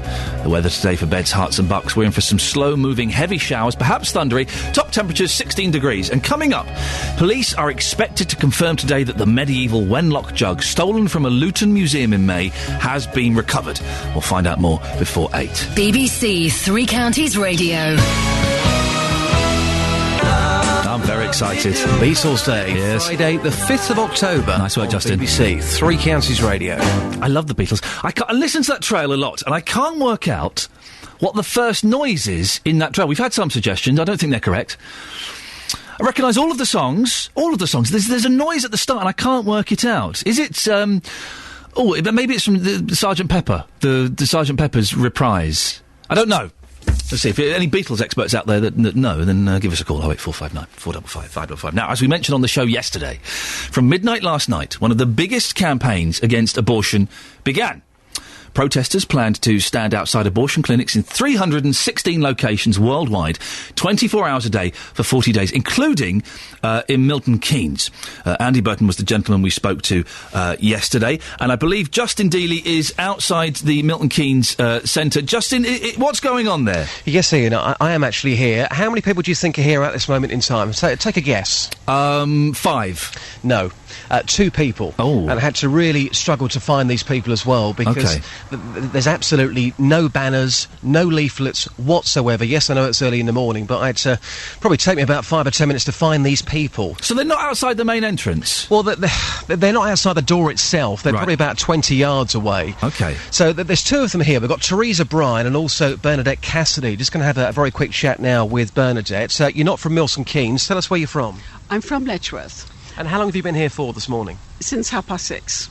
You're very passionate about this. You want abortion to be completely banned in this country. But do you think this protest will be taken seriously? Because I struggled to find you. You saw me looking for you. No banners whatsoever. Well, the main entrance to this building, of course, is the entrance for many other businesses as well. We don't want to obstruct people coming in. We are here to pray and to witness to the sanctity of life. And what we want is people to realise that young mothers need help. They're very offered abortion as an easy option. It's not an easy option. I mean, Bernadette, to be fair, we spoke in detail about that with Andy yesterday, but my point to you is, what's the point in being here? You're trying to get your point across. If people don't know you're here, what's the point? Well, people will know we're here. When you will have even just 2 people standing outside the clinic, and although we're not outside the main entrance to Acorn House, we are actually outside the part of it that is the BPAS clinic, and people will see us here. there, and they will see us praying. We're praying just for the staff and for the young mothers going in. And we know from experience in the States and in other places that it does change people's hearts, and that's what we need. We need people to think about the consequences of abortion, to think that we can offer mothers so much more. I mean, obviously, whether you can get people here for 40 days is another matter, but just finally, there will be women turning up very, very soon to use this abortion clinic. Two of you here right now. Will you be approaching those women as they enter the clinic? No, we won't approach them. Usually the mothers, if they indicate to us that they would like to speak, we will of course speak to them. If they want counselling, if they want advice, we will give them, but the initiative comes from them. But they will know. There will be others later here with banners, so it will be obvious why we're here. And very often people, young mothers going in there, are often very uncertain, and they get... That's going to make it worse for you being here, isn't it? Well, no, because they know we let them know that there is another option, and that there is help for them, that they don't have to go through and kill the baby. Okay, and you think, and again, very, very briefly on this, you think it's the right thing to do. You think by being here this morning, with people being here 24/7, this is categorically the right thing to do? We know from those 40 days for live vigils in the United States especially, and even in London, that it does work. Okay. Thank you very much indeed for your time. There you go, that's Bernadette Cassidy, one of the two protesters here outside Acorn House in Milton Keynes, the other one Teresa Bryan. As I was saying, Ian, no banners, no leaflets whatsoever. I struggled to find the ladies, but as you've heard there, they firmly believe they are doing the right thing. Well, they're very passionate, and fair play to them for that. It does seem an odd protest that there's no kind of indication that there's a protest going on. No. If you were walking in and were unaware of this thing, Justin, would you know that they were there? What was happening? You know, I'm just being completely honest, Ian. I'm telling you what I'm seeing this morning. This protest, if it is a protest, it will have absolutely no impact whatsoever, because at the moment we've got Teresa and Bernadette, who look like two ladies who are standing here waiting for somebody to pick them up. It's as simple as that. They don't look like they're protesting. Maybe after 8 o'clock that would change, but that only time will tell. Justin, thank you very much for that. That's the protest that's happening outside an abortion clinic in Milton Keynes. It's going to go on for 40 days and 40 nights, and we'll keep an eye on that to see if it grows. It may pick up pace. More people hearing this may go, actually, I'm going to go down there and have some of that, or it may fizzle out, and we shall see what happens. Hey kids, exciting news. You know that Wenlock jug? Yeah, got nicked. It was stolen from Stockwell Park in May. Well, it turns out that we may have got it back. Bedfordshire Police say they believe the jug has been recovered, and today experts from the museum will nip over to Surrey to see if it is actually the medieval Wenlock jug. Ivan McQuiston is the editor of Antiques Trade Gazette. Ivan, this story broke when I wasn't working at BBC Three Counties, so I've kind of missed it a bit. What is the history of this jug? Why is it so significant? Well, first of all, it's the age. It goes back to the sort of 14th century. It originally came out of the cellars of Easton Neston, which was the house that belonged to Lord Hesketh. In around 2005, he was selling the contents. That came out of the cellars, and it was actually really probably the most talked about thing when it came up for auction at Sotheby's, where it made over £500,000. Ouch, there we go. But why would someone have stolen it? Surely something like this, you can't sell it on, you can't do anything with it, so why would it have been taken? Yeah, it's a very good point. You know, you hear all these stories about things, you know, some Mr. Big somewhere having something stolen to order, largely a lot of rubbish. There's no Mr. Big anywhere? Sadly not, no. That's my dreams. No, as I understand it, I mean, this was taken as a burglary at night in the museum from a locked cabinet. I suspect it was really just an opportunistic theft. They looked at this thing, thought, that must be worth a lot of money. But of course, when it comes to selling these things on, they're very identifiable, and nobody, dealer, auctioneer, whoever wants to be handling stolen goods, because you get into trouble. Well, of course, it's been on Crime Watch as well, so I'm guessing as soon as something appears on there, everyone, Mr. Big or whoever, is like, well, thank you, I'm not going near that. Exactly, the more identifiable objects and celebration it is, and it's not just this, it's happened with an awful lot of other things, sort of major paintings in France, and all those sort of things. You can't really sell them. They think they found it in Surrey, and experts from Stockwell Park will go over there today. Yeah. This must be genuinely, I mean, my tongue is slightly in my cheek, but this must be genuinely very exciting for them. Oh, yeah, I mean, don't forget, for a start, when the museum acquired this thing, they're up against a fight against the New York Met to own it. Their policy, I think they had a budget of something like £2,500 a year to acquire things. The Met in New York had massive. So to manage to secure something for the best, £750,000 by getting a lottery fund, it was a major achievement. And don't forget as well, they're also up against a museum in Shropshire to get it. So they have fought long and hard to get this. They succeeded. They've only had it for 5 years. That's another thing about this thing. This thing only turned up 7 years ago. And so it's very rare for something that early in that complete state to have turned up at Medieval House unknown prior to that. How does it work, Ivan? Can they just, when they go there, go, yep, this is it? Do they then just pop it in the boot of the car and drive back, or does it require some sort of special transportation? Are you talking about the museum or the thieves? The museum, when they go and pick it up from... Sorry, I'm guessing the thieves just put it in a swag bag and rode off on their bicycles. Yeah, they're going to take care of it. They know what they're doing. These people are trained curators. Certainly, I don't know the exact way they deal with it, but I should imagine they're going to take very great care of it and probably review security procedures at the museum, although they sounded as though they were pretty good anyway. It was in a locked cabinet, wasn't it? So you would think there's not much more you can do, really, if you still want these things to be displayed freely. Exactly, yeah. So, Do things like this, when they go missing, do they often turn up, or are there still lots of unsolved thieves? It sort of depends what it was. Very sadly, recently there was it was actually a sort of smash and grab at a museum in North Cotswold that stored some of the leading objects by a chap called Omar Ramsden, who was a jewellery and silver designer from the last century. And these were some of the best examples of his work ever. Now, those were stolen. Very unlikely to turn up again because they're silver, they've probably been melted down and sold for scrap. Ouch. Ivan, thank you very much indeed. Ivan McChristen there, editor of Antiques Trade Gazette, celebrating the possible return. It's not confirmed yet, just to keep those corks in those bottles, because we won't find out until this afternoon. But we think the Wenlock jug has been recovered. So, but imagine you steal something like that, and you kind of go, yeah, and now what do I do with it? Where do we go now with it? We're talking about when is too soon to remarry after someone has passed over. There's a story in the Mail today about a couple that got together 14 months after the husband's wife passed away. And Janet has texted in, I am with my best friend's husband. I've been associated with the family for over 40 years. Before my friend died... Oh, Janet, I wish we could talk to you on the phone. Before my friend died, she wanted her husband and me to be together, which we are. That's incredible. Hang on a second. So before she died, the wife said, look, you two, Janet, Steve, I think you two should get together when I pass. But the two elder children do not have anything to do with their dad now. Isn't that incredible? Janet, if we can't get you on the air today, we definitely get you on at some point, because that's a fascinating story. With my best friend's husband, before my friend died, she wanted her husband and me to be together, which we are, but the two elder children do not have anything to do with their dad now. How honest is that? If you've got a story like that, 08459 455 555. Coming up in the next hour as well. Still plenty of time for you to get your calls in about Nick Clegg has said that wealthier pensioners shouldn't receive the same state benefits everyone else does. The bus pass, the heating allowance.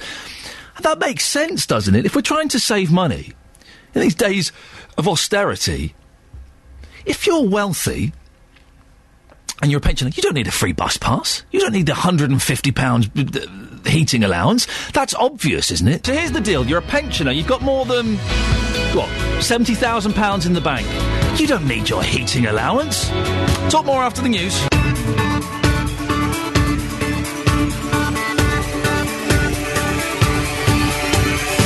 Good morning, this is Iain Lee. It's BBC Three Counties Radio. Another hour of the show and still plenty coming up. And I'd love to get your opinion on all of these stories. We'll be talking more about foster care. If you've ever done it or you've been fostered, do let us know your story. 81333. Start your text 3CR. We'll be talking about pensions. Have you prepared for it? And in a similar vein, Nick Clegg has said that if you're a wealthy pensioner, you shouldn't get the same benefits that other pensioners do. I'm going to set the fee at £70,000. You've got £70,000 in the bank. You don't need the heating allowance. You don't need your free bus pass. 08459 455 555. BBC Three Counties Radio.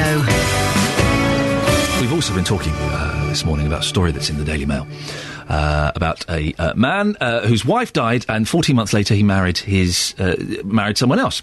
And we're asking, how soon is too soon? After the loss of a partner, what's the appropriate length of time to get with someone else? Is there ever an appropriate length of time? Well, Andy is in Bedford. Good morning, Andy. Good morning. Andy, thank you very much for speaking to me this morning. What's your story?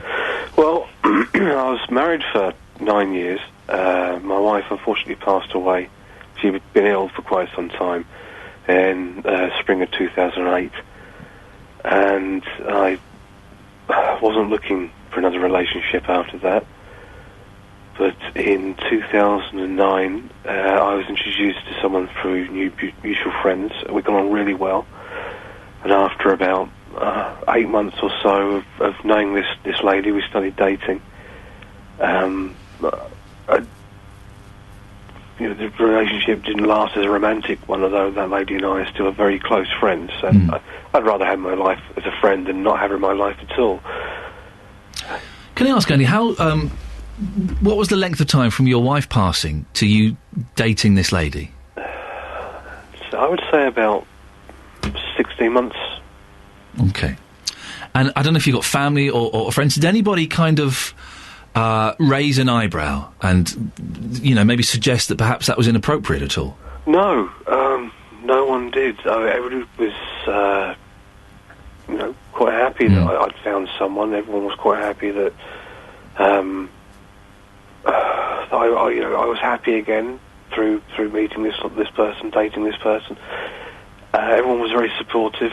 No one questioned it. No one said, it's a little soon. And you're not with this lady anymore? No, that kind of... It didn't work out? No, not romantically, no. Did you feel any guilt? I'll tell you why I asked that. I haven't got a similar story at all, but I went out with a girl for 8 years, and we lived together and things, and then we split up. And the first time I brought someone home, who's now my wife, there was no crossover, by the way, let me just make that clear, but the first time I brought someone home, I felt terribly guilty. Did you have any guilt? Just perhaps a little to start with. Looking back on it, I'm not sure whether it was guilt or just a kind of sensation of, well, this is very strange, being this emotionally close to someone after having lost, a spouse. So, whether it was guilt or just the fact that I was readjusting, I honestly couldn't tell you. Do you have kids, Andy? No, I don't. Right, okay. Because I would imagine that perhaps, I don't know, makes that situation slightly easier. I don't know, it's hard to find the right language, isn't it? We're talking about this. Are you courting at the moment? Are you looking for a relationship? Would you like to be in a relationship? Well, I'd like to be in a relationship, but currently at the moment I'm single, not particularly looking for a relationship to happen. But then again, I wasn't, after my wife passed away, and I wasn't looking for a relationship when my wife and I met. If it's going to happen, it's going to happen. I think you're right. Andy, thank you so much for coming on and sharing your story. It's Andy in Bedford there. 08459 455 555. And I've said it before, and I shall no doubt say it again. It amazes me doing this job, particularly here at BBC Three Counties Radio, how honest people are. And it's great that people feel they can come on and tell their stories, and I'm genuinely appreciative of that. Now, we're talking about fostering. Would you ever consider fostering? Giving a child a better life? Well, Buckinghamshire County Council are in need of local families willing to foster. There are 390 children and young people currently in care, waiting new families. Today, the council launched a new campaign called My Best Days to find more foster carers. Now, earlier on, I spoke to Dorian, and Dorian told me his story. And it was fascinating, and it was incredible to listen to. Well, Cabinet Member for Children's Services at Buckinghamshire County Council is Valerie Letheran. Good morning, Valerie. Good morning. Why do you think there is a lack of people wanting to become a foster carer in Bucks? I think people don't know enough about it and are nervous to learn more about it, so we're trying to make sure they do know about it. I'm sure there's lots of people in Buckinghamshire with a room to spare, with love in their hearts, who could make such a difference to some of these children who we need badly to be able to live in Buckinghamshire. It's more than that, though. You need more than a room and love. Yes, you do. Because it can be, let's be honest, teenagers, they can be blooming hard work. Yeah, well, we do give training. Yeah. We give outstanding support and training to the foster carers. What does the training involve? How does that work? Well, it's having we have new foster carers come into groups. We explain to them what the issues are, what sort of things can happen. We do have a 24/7 support line. Right. We do have a good range of very experienced foster carers who will be there today when we do our launch in Aylesbury, who will talk to the existing the new possible foster carers to explain to them what the issues can be and how to cope with them. So we do give very, very good support, and there's lots of sort of peer support. The people that foster, do they tend to be parents already, or are they people that don't have children? I'm trying to get my head around it. Well, we don't close our minds to anybody. Yeah. Anybody because these children need a good home. Often they are parents already, and it's quite interesting how their own children, I was with a group on Saturday, quite accept these foster children that come to live with them, and it's part of their lives. They often, maybe their own children have left home. We don't have an age policy, as long as you're fit and well enough. They may be single people. We do have some gay couples who foster, and give just love to these children. We're calling this recruitment campaign My Best Days, and you really want it to be the best days. How important is it to have local carers for local children? Very much so. I was talking to a group of foster children. We have quite a lot of little groups where they meet and talk together, because only a foster child knows what another foster child feels. And talking to them, they said how, they don't like being moved away. It's the worst thing in the world. It's a horrible thing to be taken away from your family and not be able to live with them for no fault of your own, for whatever reason. And therefore, you go away from where your background is, where you lived, and where you know where your school was, where you know that the different, especially with teenage children, it's even more traumatic. So they desperately want to stay wherever possible. Sometimes it's not possible because of the parents are difficult. That's why they're being removed from home. But they want to stay at home, and in fact, they do become friends with each other. And again, this is sad if they had to go to out of county foster caring. There are 3 little girls I spoke to on Saturday. We had a little group that we were talking about how do you feel about being a foster child, what do you want for your foster thing. And they'd got to know each other, and it was lovely seeing their foster parents arranging how they could all meet again. Fantastic. And it was lovely because they give each other such support. Valerie, is there a website that people can go and find out more about this? Yes, if you go onto our Bucks website, you will find foster caring, and you can always ring us up on 01296 382 555, and we have the helpline open, the line open until 9 o'clock. We will respond to you within 72 hours. Valerie, listen, best of luck. It's a very noble cause. Thank you very much. There we go. That's Valerie Letheran, who is Cabinet Member for Children's Services at Buckinghamshire County Council. Talking about how soon is too soon to move on when you've lost a loved one. We've got Lynn in Hemel Hempstead. Good morning, Lynn. Hello there. Lynn, thanks for coming on. What happened to you? Well, basically, it might appall some people. I got together with my late partner's best friend within a month. Hang on a second. Your late partner's best friend. Okay. So one of his best friends. Okay, so what happened with your partner? What happened was he poorly? Was it a long drawn out? Well, we were together for 20 years. Yeah. But we never actually lived together. I don't really know why, on reflection. That's a strange setup. I know, it's probably why we were together for 20 years. Yeah, it could be, yes. But, he was here every night. But basically, I think a lot of it was just logistics. He lived in St Albans, I lived in Hemel. And you maintained that for 20 years? That's incredible. Yeah. And I didn't drive, so it was just, it would have been a pain. Yeah. Yeah, and I was madly in love with him, totally in love with him. Absolutely. And he was a very, very stubborn man. You couldn't tell him anything. Yeah. And I could see he was getting iller and iller. He was losing so much weight. And by the time I got him into hospital finally, the day I got him into hospital, they said he could die today. Oh, dear. He was riddled with cancer. Oh, dear. And he refused to ever discuss it. It ended up, it took 3 months of me going to various hospitals, and I saw him every single day. I was still trying to hold down a full-time job, but the company I worked for were brilliant and said, come in if you want to. If you come in and after 10 minutes you can't cope, go home, no questions asked. So I did take quite a bit of time off, but I was with him. I was to go and sit with him for sort of 8, 10, 12 hours at a time. So, Lynn, sorry to move the story on slightly. I hope I don't sound insensitive, but he was ill and he passed away. But how did you get with one of his best friends a month later? What happened was during the 3 months he was dying, his best friend lived in Yorkshire. He was divorced, but his family home was in Brookman's Park. So he used to drive down every weekend to see his boys. And he always used to come and see me, and occasionally gave me lifts to the hospital. But the first time I met him, he'd walked into the Lister in Stevenage. I'd only met him once 20 years before, didn't recognise him.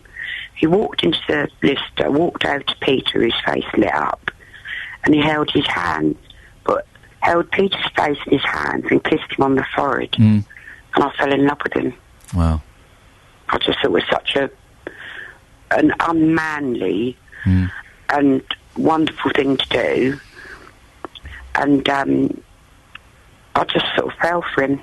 Lynn, listen, I could talk for ages about that. Fascinating story. We have to move on. Thank you very much. Lynn in Hemel Hempstead, sharing her story there. It's 8:17. Let's get your headlines this morning on BBC Three Counties Radio. Nick Clegg faces criticism for suggesting wealthy pensioners are stripped of universal benefits like free bus passes and winter fuel payments. A recruitment drive has been launched in a bid to find foster parents for 390 children in Buckinghamshire. In sport, 2 surprise defeats in the third round of the League Cup last night. Manchester City lost 4-2 at home to Aston Villa, and Everton were beaten 2-1 by the Championship club Leeds. And coming up, figures obtained by Three Counties Radio show a dramatic decline in the number of us paying into workplace pension schemes. Before 8:30, we'll talk pensions and find out why some of you aren't saving for your retirement. BBC Three Counties Radio.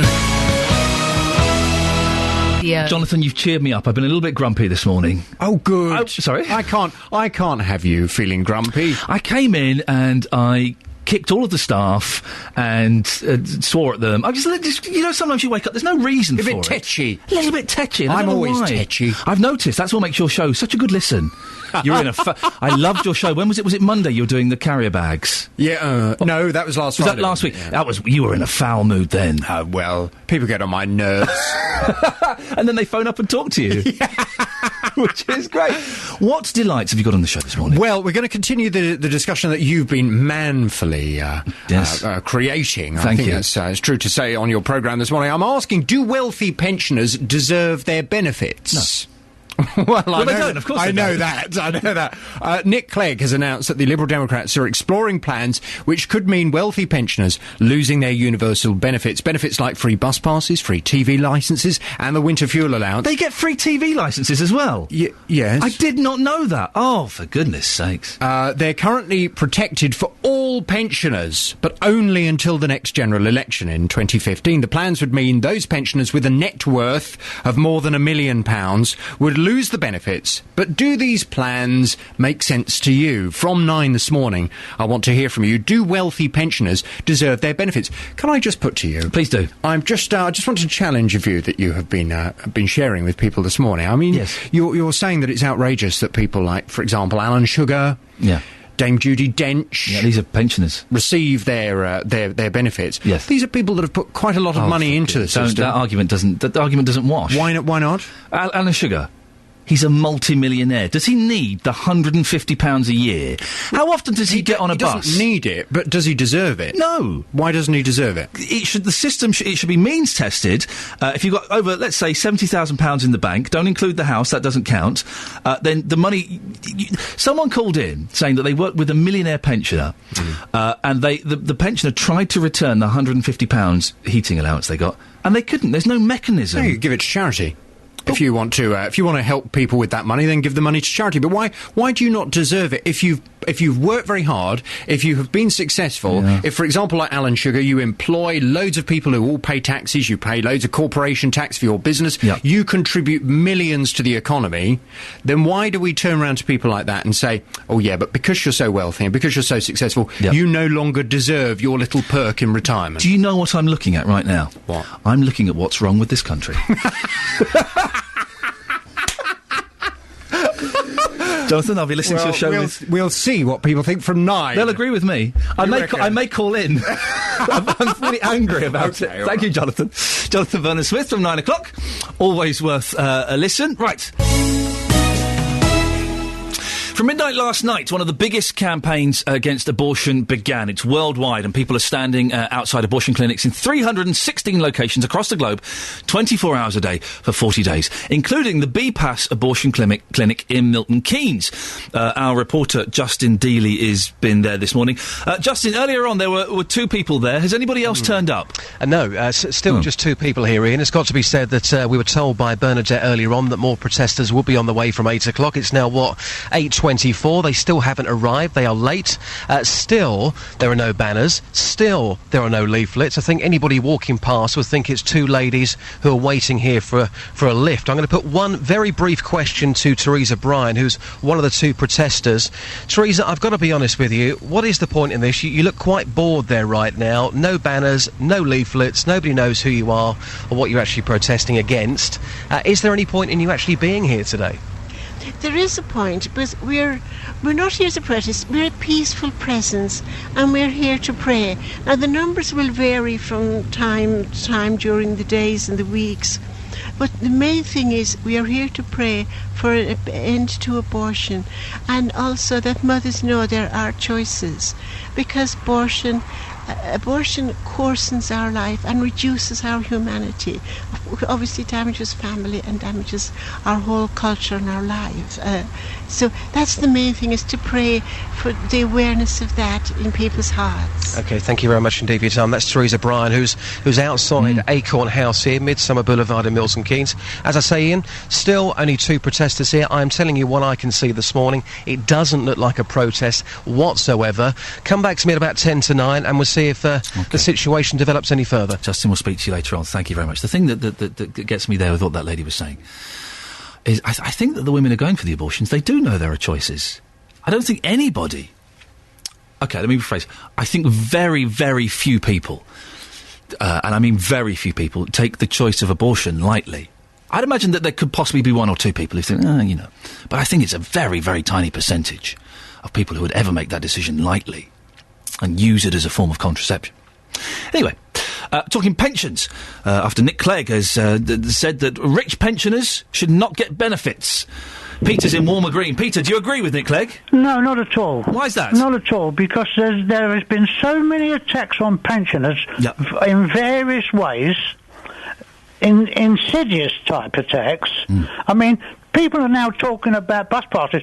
For old age pensioners, that's the biggest boon that's ever been, and you have to apply, so millionaires don't apply for them anyway. And furthermore, if you looked at it, what's wrong if you're saying there's nothing wrong with that, what about children's allowances for people earning over 30,000? You'd get 100 times more money in if you did that. So it's so insidious what's going on. Peter, I agree. We get children's allowance. We don't need it. We put it in the bank for the kids. We don't need it. But there is no function where you can return it. Yes, of course, that should be means tested as well. I completely agree with you. Well, but what is going on is so insidious. It's a drip, drip, drip attack on pensioners all the time. Peter, do you think someone like Alan Sugar should be given a free TV licence? Well, you have to apply. Right. You don't get it. Okay. So he probably doesn't get it. OK, what about the heating allowance? The heating allowance... Sugar doesn't need that. No, he lives in a castle with he doesn't he can need have 100 that, heaters on. but probably you don't either. Well, I don't get it. No, I'm saying you don't need your benefits. I don't get any benefits apart from the children's allowance, which I said we put in the bank for the kids. That's a benefit, I'm afraid. What? That's a benefit. I know it's a benefit, and I said it should be means tested. I'm quite happy not to receive it. Yeah, but I mean, even if you're out of work, you go to the labour exchange. That's benefit. Yeah, but I'm not out of work. I've got a job. I know that, but at the same time, I'm just talking about general benefits. You are very, very unlikely not to be getting some sorts of benefits. Right. And to continually attack pensioners, which is what's been going on. Yeah. And I believe it's coming from probably the Ministry of Communities. I don't think it's coming from other places. Okay, Peter, we could be entering the world of the conspiracy theory. Thank you, Peter. Dave in Luton. Dave, what do you make of all this? Good morning. Morning. That man who's just been on the phone, exactly right. What? One, you have to apply for it. You don't automatically get it. You have to apply for it. And then you apply might for your get bus it. pass? Oh, yes, you've got to apply for it first. I thought that you just got sent the bus pass. No, okay. No, you have to go down and they ask you a few questions and then you get it. Right. But what I'm ringing up about, yes, an MP on the news last night, I can't remember his name, said he gets bus pass and he also gets his £200 heating allowance a year. Now, he said he's prepared to give it up, but my main query is, don't need MPs claim for travelling expenses? Right, of course. Right, if he's getting this £200 a year, I'm not getting it. Yeah, he is on about 78,000 a year. Well, he shouldn't get that. He shouldn't get that heating allowance then. No, but he does get it. But he shouldn't. That's what I'm saying. He shouldn't. The wealthy. This is what we're saying. That wealthy pensioners shouldn't get it. No, but Ian, he's an MP. He should turn round and say right from the beginning, no, I don't want the £200, but he's kept it, and he's kept his mouth shut until last night. Okay. Now, this is terrible, even of an MP. So Clegg should look at this man, and he admitted there's other MPs that's getting the travel allowance and the £200. Oh, but the travel allowance, that makes sense. You don't want, our MPs have got to travel in style, so they can do work on the way to. They can work on a laptop and prepare for meetings. No, I'm not talking about travel allowance. I'm talking about the bus pass. Yeah, bus pass. Okay. They get bus passes. Okay, well, listen, thank you very much, David. We're all getting a little bit confused here with what benefits we're arguing about. But thank you, Dave. I appreciate your call and your points. 08459 455 555 is the telephone number if you'd like to give us a call. Call 08459 455 555. 08459 455 555. BBC Three Counties Radio. That's the number. Still time to call. Jonathan Vernon-Smith is on at 9 o'clock. I think I'm going to call him. He's got me angry. I might call up his show and rant at him. In the next half hour of the show, we're talking Clegg, we're talking the Wenlock Jug, and we're talking favourite children. Have you got one? Be honest. If you've got more than one kid or grandkids, have you got a favourite one? 08459 455 555. Now, good news. Good news, everyone. Sorry, I do apologise. I'm talking like I've just woken up. Good news, everyone. We're in the worst squeezing living standard since the 1920s. That's according to a survey taken over the summer.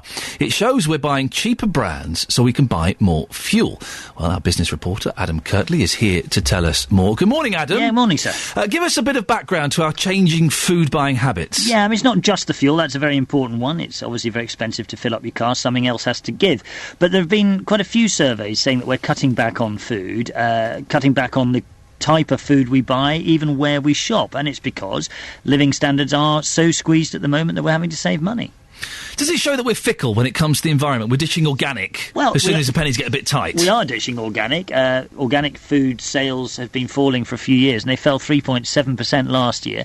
The number of organic producers is dropping as well. That's down by 4%. Maybe fickle's a wee bit unkind. If you haven't got the money, you haven't got the money. Maybe pragmatic is fair.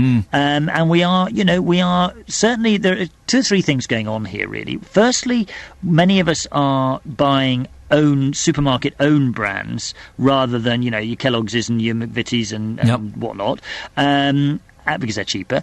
Secondly, we are buying value brands, and even Waitrose, which is seen as being a posh shop, even it is vastly expanding its value range as we trade down. And the third thing we're doing is trading down in the whole supermarket thing. So we're doing the Aldi and Lidl thing rather than the Tesco and Sainsbury's. So what does this survey suggest? It suggests that we're being very, very careful. It looks... it's a website called Can I Eat It, which is quite a good name. Yes. And it's looking at whether actually you are buying decent stuff. And it looks at the cheaper end, and it says, actually, things like... Although, say, with Aldi, their fresh veg and fruit is a little bit variable. Their pre-packed meats, for example, their biscuits, their chocolates, are excellent and as good as anywhere else. So it's looking at what people are buying and comparing the shopping experience in the supermarket. What sort of things are as good at the cheap end? Own brands, value brands, that sort of thing, I guess? Well, if you look at Morrison's, for example, which is seen as lower middle, if you like, I suppose, its fresh fish is particularly good. The Co-op has had some quality problems in recent years. That's much better. And things like Aldi, now the thing about Aldi is, and Lidl, they don't take credit cards. It's pile them high, sell them cheap. However, and they don't have a customer service desk, which if you can't find anything is a bit of a bind, or you want to get a refund. I've never been in an Aldi or a Lidl. I've no idea what they're like. No, I have no idea either, but they are cheap.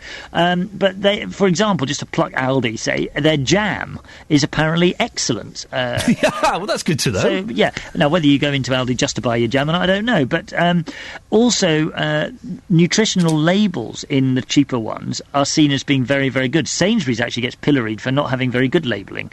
So it's quite a good thing of comparing what you get. But I think the important thing to remember as well is you can shop outside supermarkets as well. You know, you have market stalls, you have farmers markets. Farmers markets are well expensive. They're not, you know. Oh, Adam, they are. They cost get a mortgage if you go to the farmers market to buy some cheese. Oh, well, that's because it's posh cheese. Yeah. But if you shop around, now let me just give you a bit of anecdotal stuff here. We get our chicken, we get free range, not organic. We get free range chicken because we want to think the chickens had a happy life. Now, 2 chicken breasts, free range, in our farmers market stall is about £3.60 for 2 big chicken breasts. The same free range chicken breasts, in fact, they're smaller often in the supermarket, are at least 5-6. Well, there you go, Adam. We've got to move on. Thank you very much, Adam Kirtley. There, I've never seen anything cheap at a farmers market. And also, organic food. That's got to be the biggest con ever, hasn't it? Come on now, come on. You want me to pay, what, an extra £1.50 for a packet of potatoes because they're organic? Get out of here. I'm not falling for that one. I'm not as green as I'm cabbage looking. Right. 08459 455 555 is the phone number. We've got Lynn in Hazelmere. Lynn, we're talking about Nick Clegg, and he suggests that wealthier pensioners should not get the same benefits as other pensioners. It makes sense, doesn't it? Morning, Ian. Good morning, Lynn. No, not really, because you might have a wealthy pensioner on paper, say living in a big house, yes, quite frail, not affording to eat, but afraid to sell their house for whatever reason. So I think you've got to be very careful, and I think there are other ways that we can save money.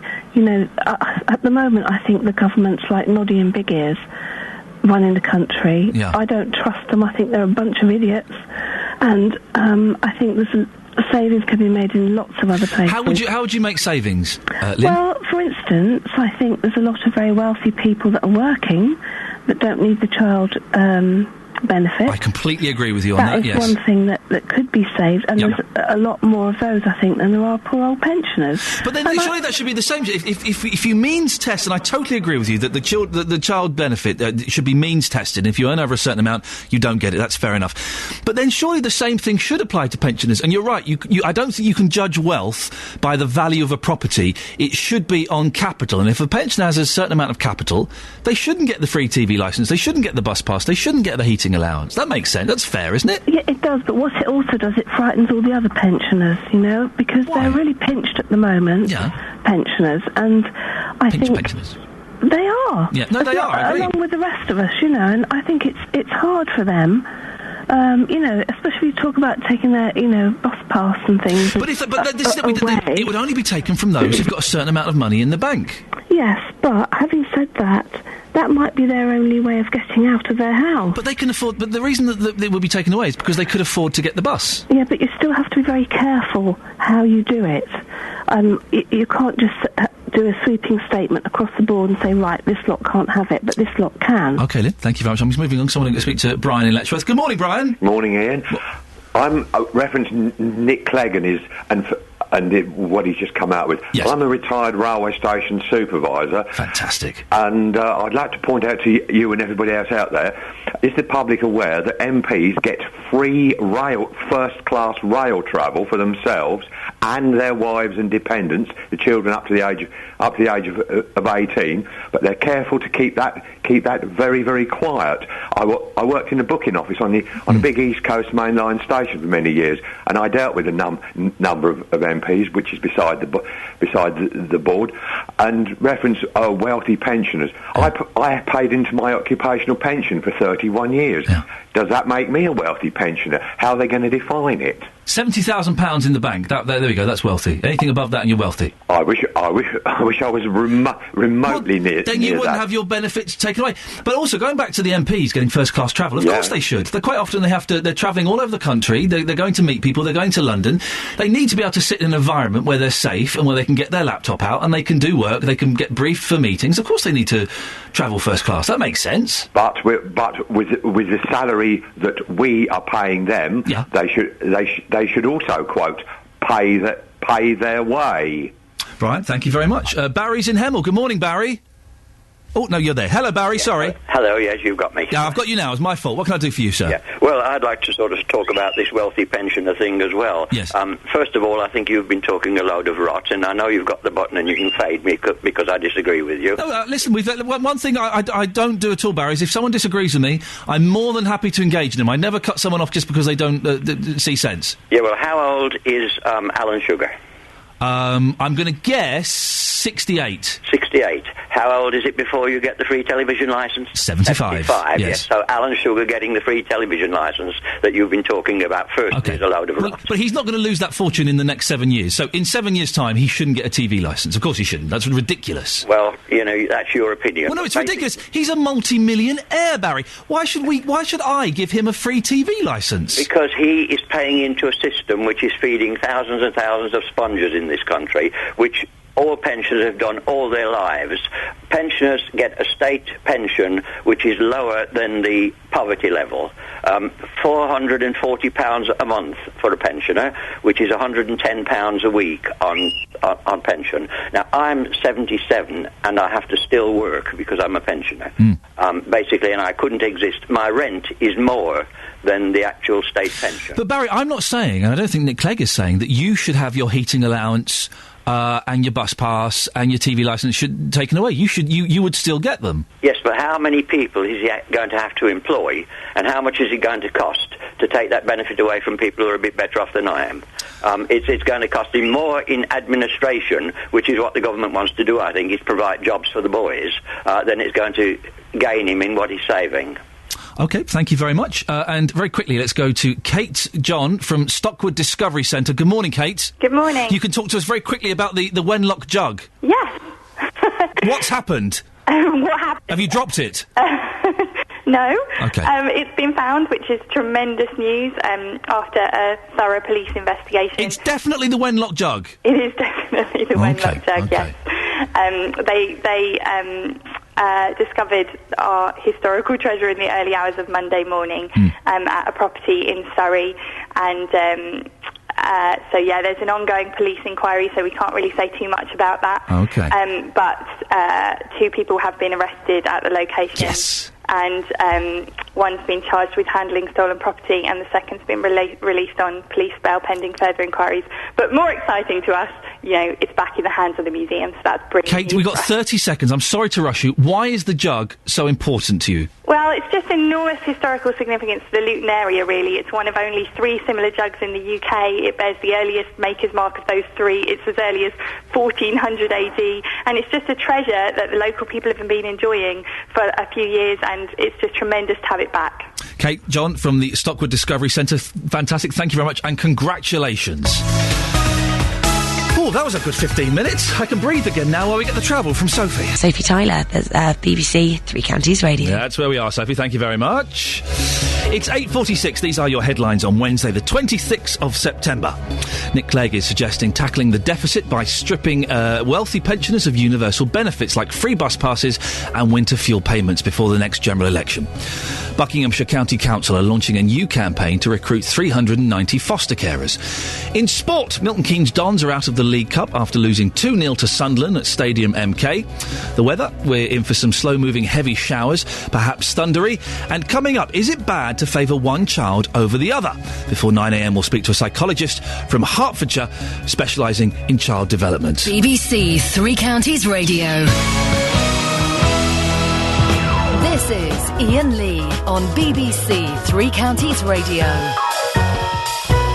Now, we've been talking about pensions this morning, and we thought it would probably be best to get the advice of a pension expert. Better off pensioners should be stripped of their taxpayer-funded benefits, says Nick Clegg.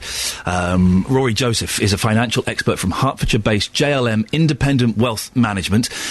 Rory, what do you think about what Clegg says about better off pensioners losing some of their benefits? It seems logical. It's probably kind of a populist thing to say. I would imagine there's more voters who aren't in the boat that Clegg's intending to take benefits away from than are. It's not that populist amongst my listeners. So they've turned. I think the problem is that pensioners are feeling very hard done by. You know, they're being hit by government policies kind of as diverse as quantitative easing, which is messing up how much they're able to buy with their pension money, right through to feeling that they're being taxed and they're kind of the invisible grey voice, really. I have a pension. It's been a quiet year, paid nothing into it this year, but years ago I interviewed Duncan Bannatyne from Dragon's Den, and I said, Duncan, should I get a pension? He said, no. Pay off your mortgage. Put all your money into paying off your mortgage. Is that sensible, or was he trying to trick me? I don't think he was trying to trick you. I think the problem about these sort of things is you need to do a bit of everything, right? Which is kind of not terribly helpful to anyone, because someone says, give me some advice, what should I do? And you say, a bit of everything. Yeah. But actually, having a mortgage is a bad thing. You're paying lots of interest on it, and you can guarantee that you will pay interest on it. The problem is you can't guarantee you're going to make money out of what you put into your pension. We have heard stories from people who paid into their pensions and have not made back what they paid in. Absolutely, yeah. And there's a big problem at the moment with very small old pensions where people have, say, got 1,000 or 2 in it, and over a 10 or 15 year period it doesn't grow at all, and actually it disappears. What advice have you got then? What should we be doing? Let's say I'm in my mid-30s. Let's say I'm in my mid-30s. What should I be doing? You should be putting something into a pension. Yep. It doesn't matter particularly how much it is. In an ideal world, what you do is you start your pension when you're 20, you probably finish it by the time you're 40, and then you concentrate on the rest of life. And you know a 20-year-old is not going to do that. Absolutely right. So it's kind of, I'm just wasting air, really. That's what people should be doing. I'm doing that every morning, Rory. I waste air. We're potentially sitting on a time bomb, though, because people are living longer and they're not planning for the future. So in 20, 30 years, everyone's going to be stuffed, aren't they? Yes. In a nutshell, you're quite right. And the problem is, you talk to the majority of people, they say, well, it's fine. I bought this house for, tuppence halfpenny, and it'll be worth £4 million when I retire, and that's where I'll support my life.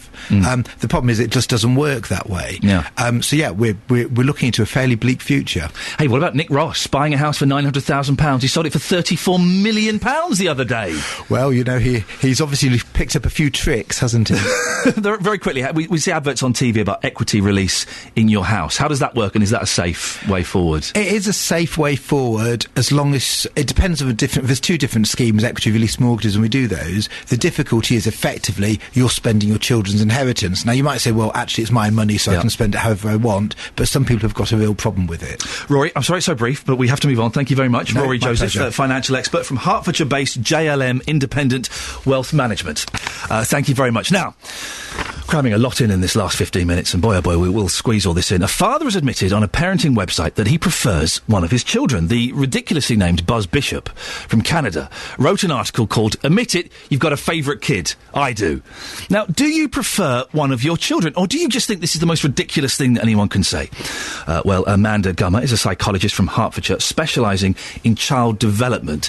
Now, I'll be honest, Amanda, and I've said this frequently, I've never had this conversation with my sister, but I was my mum's favourite, and it was quite obvious in as much as an obvious example. My sister is older than me. When she learnt to drive, she wasn't allowed to borrow Mum's car. As soon as I passed my driving test, I got it. So, can that have an effect on the child that isn't the favourite? It has an effect on both children. Right.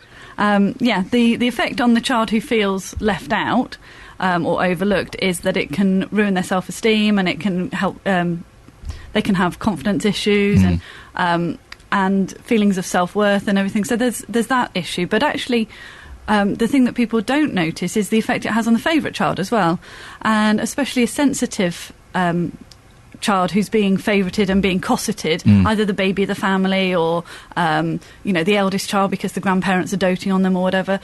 They are put under an awful lot of pressure to please. And they feel that their parents' and grandparents' happiness is dependent on them conforming and living up to those expectations. That makes... we should have a little session later on. Are you free for an hour this afternoon? I think there's some stuff I could talk to you. Well, is it common for the parents to have a favourite child? I think it's more in the perception of the child. Right. And that's where parents... Parents would relate more to one child than another quite naturally, because maybe the dad and the son play football together and they've got common interests, or the mum and the son have more personality traits in common. So that's very natural, and to relate to a child more and have more in common with them doesn't mean that they're the favourite. And so if you ask the parents, most parents would say they're different, they wind me up on different days in different ways, but I would never have Sophie's choice and could never choose between them. And the thing is to communicate that message to the children so that they're both loved, they're both safe, they're both respected for who they are. And if you've got hobbies in common with one child rather than the other, to just make sure that the other child feels accepted and that they're getting the support for their hobbies, even if the parents don't share the same interests. So it's about acceptance and feeling loved for who you are rather than being forced into a mould. It's interesting, you're right, it is about how you relate. I've got two boys. I've got a baby who's 8 months and a 2.5-year-old. And I was asked this question yesterday, do I have a favourite? I don't have a favourite, but obviously I interact more with the older child because you can talk, you can communicate, you can have conversations, I can play trains with him. And the baby, I love him, but it's a different relationship at the moment. Yeah, but if there was a fire, you would bet that the older one would be more self-sufficient and you would possibly rescue the baby first. But that doesn't mean you don't love the older one. Yes. It's a question of giving them what they need, when they need, and making sure they feel loved. We have a call. Keep your headphones on, because we've got April in Luton. Good morning, April. Good morning. April, what's your take on this? Favouritism is one of the reasons why I only have one child. It was one of my conscious decisions, actually. Really? So as I was growing up, because I was the eldest, I was my grandparents' favourite, I was my dad's favourite. Yeah. Then my parents got divorced, they got remarried, there were stepbrothers, stepsisters, half-sisters. I became this little voice in a sea of other voices, and I lost my favouritism status. Wow. And I decided that actually I didn't know if when I grew up and had children, I could choose. Because you must, when you're a parent and you've got lots of children, there must be a point where you have to choose who you give your attention to. Yeah. And I never wanted to be in a situation where I had to choose. So I made a conscious decision, one child. April, thanks to say that. That's a big lifestyle choice. That is a big lifestyle choice, and I'm sure there are lots of parents who've got more than one child who would say that they don't have a favourite and they are able to meet the needs of all their children sort of equally and with an equal amount of love. So I don't think it's an automatic, if you have children you have to have a favourite. I don't think that's it was when our second baby was coming, I was nervous because you just think, how can I love someone as much as I love this boy that I've got here? How can I love someone equally as much as that? And and my wife and I discussed this quite openly, going, well, what if we don't love him as much? But as soon as he came out, as soon as this baby was in the room with us, that kind of went away. And it's like, well, of course we love them equally. Yes, and it's a common fear with expecting parents, so it's not something that you need to feel bad about, and it's just about trying to make sure that children don't... The other thing to prevent is to count. If you try and treat them equally as identical, and make that equality identical, so if you give something to one, you give it to the other, they start counting, and that's when you get the feelings of, well, she had that, I didn't get that, and that's where one feels hard done by. So, Amanda, thank you very much. Speaking of identical, how weird is it when parents dress identical identical twins in the same clothes. That's got to screw you up, hasn't it? That can't be good. We'll talk about that another day, perhaps. That's Amanda Gummer. Thank you very much. Psychologist from Hertfordshire, specialising in child development. I told you we had a lot to cram in the last 15 minutes. We were talking earlier on about the anti-abortion campaign that started at midnight last night. Protests all around the world, including the BPAS abortion clinic in Milton Keynes. Our reporter Justin Dealey has been there this morning. Justin, what's happening now? Well, earlier, of course, we spoke to two protesters, Bernadette and Teresa. They were here from 6:30 this morning. They travelled from Letchworth. No banners, no leaflets. You wouldn't even know what they were doing here. Well, around 10 minutes ago, I spoke to Tina Gray, who's the unit manager here. At this point, you wouldn't realise they were here. Obviously, the immediate outside this door is private property, so we would request that they don't stand here, and they're quite within their rights to stand on the pavement and make a silent protest, and that's their right to do that. As I said, the main thing is that we don't want that to interfere with our clients coming into the clinic today. And at this moment in time, it's not, is it? It's not interfering with our clients at the moment, not at all. However, we don't know what the day is going to bring, so... So the words there are Tina Gray. She's the unit manager here at the abortion clinic in Milton Keynes. So this, of course, is going on for 40 days, Ian, and we thought, well, could they sustain this? I can tell you right now that Bernadette and Teresa have left. They were expecting... Sorry? Yes, they've left. We were expecting more protesters at 8 o'clock this morning to turn up. They have not turned up. So at this moment in time, outside the clinic here in Milton Keynes, there is not one protester. Well, are they coming back? Maybe they've just gone for a coffee or a McMuffin or something. Yeah, but this protest, Ian, as we were told extensively yesterday, was 24 hours a day, 7 days a week for 40 days. As I look right now, there is not one person here. Well, Justin, I was going to suggest we send you out in a week's time to see what's going on, but it would appear that perhaps there's no point. But I think we'll do that. Maybe next week, Justin, if you're around, we can send you out, just have a little look and see if there's been any change. Yes, I don't think there will be. I mean, if they started at midnight last night and they failed at 2 minutes to 9, are they going to be here in a week? Well, only time will tell. Justin, listen, excellent work. Thank you very much. Justin has played a blinder this morning. He's done some superb reports for us, and I'm a huge fan of his. Thank you very much. Right, don't forget that Jonathan Vernon-Smith is coming up next, carrying on the argument. I'm really tempted to phone him up today. When he came in, he really wound me up with his nonsense views. Of course, people like Alan Sugar shouldn't get bus passes and heating allowances. It's a ridiculous thing to do. Every Monday to... Oh, sorry, let's go. We could discuss this a bit further. Very quickly, earlier on in the show, we spoke to Dorian, who's 16-year-old. He's in foster care. He told an amazing story. If you want to hear it, follow at BBC 3CR or find the 3CR page on Facebook. Jonathan Vernon-Smith up next. I'll be back tomorrow at 6. Getting beds, hearts and bucks talking. This is BBC Three Counties Radio. Thank you, Ian.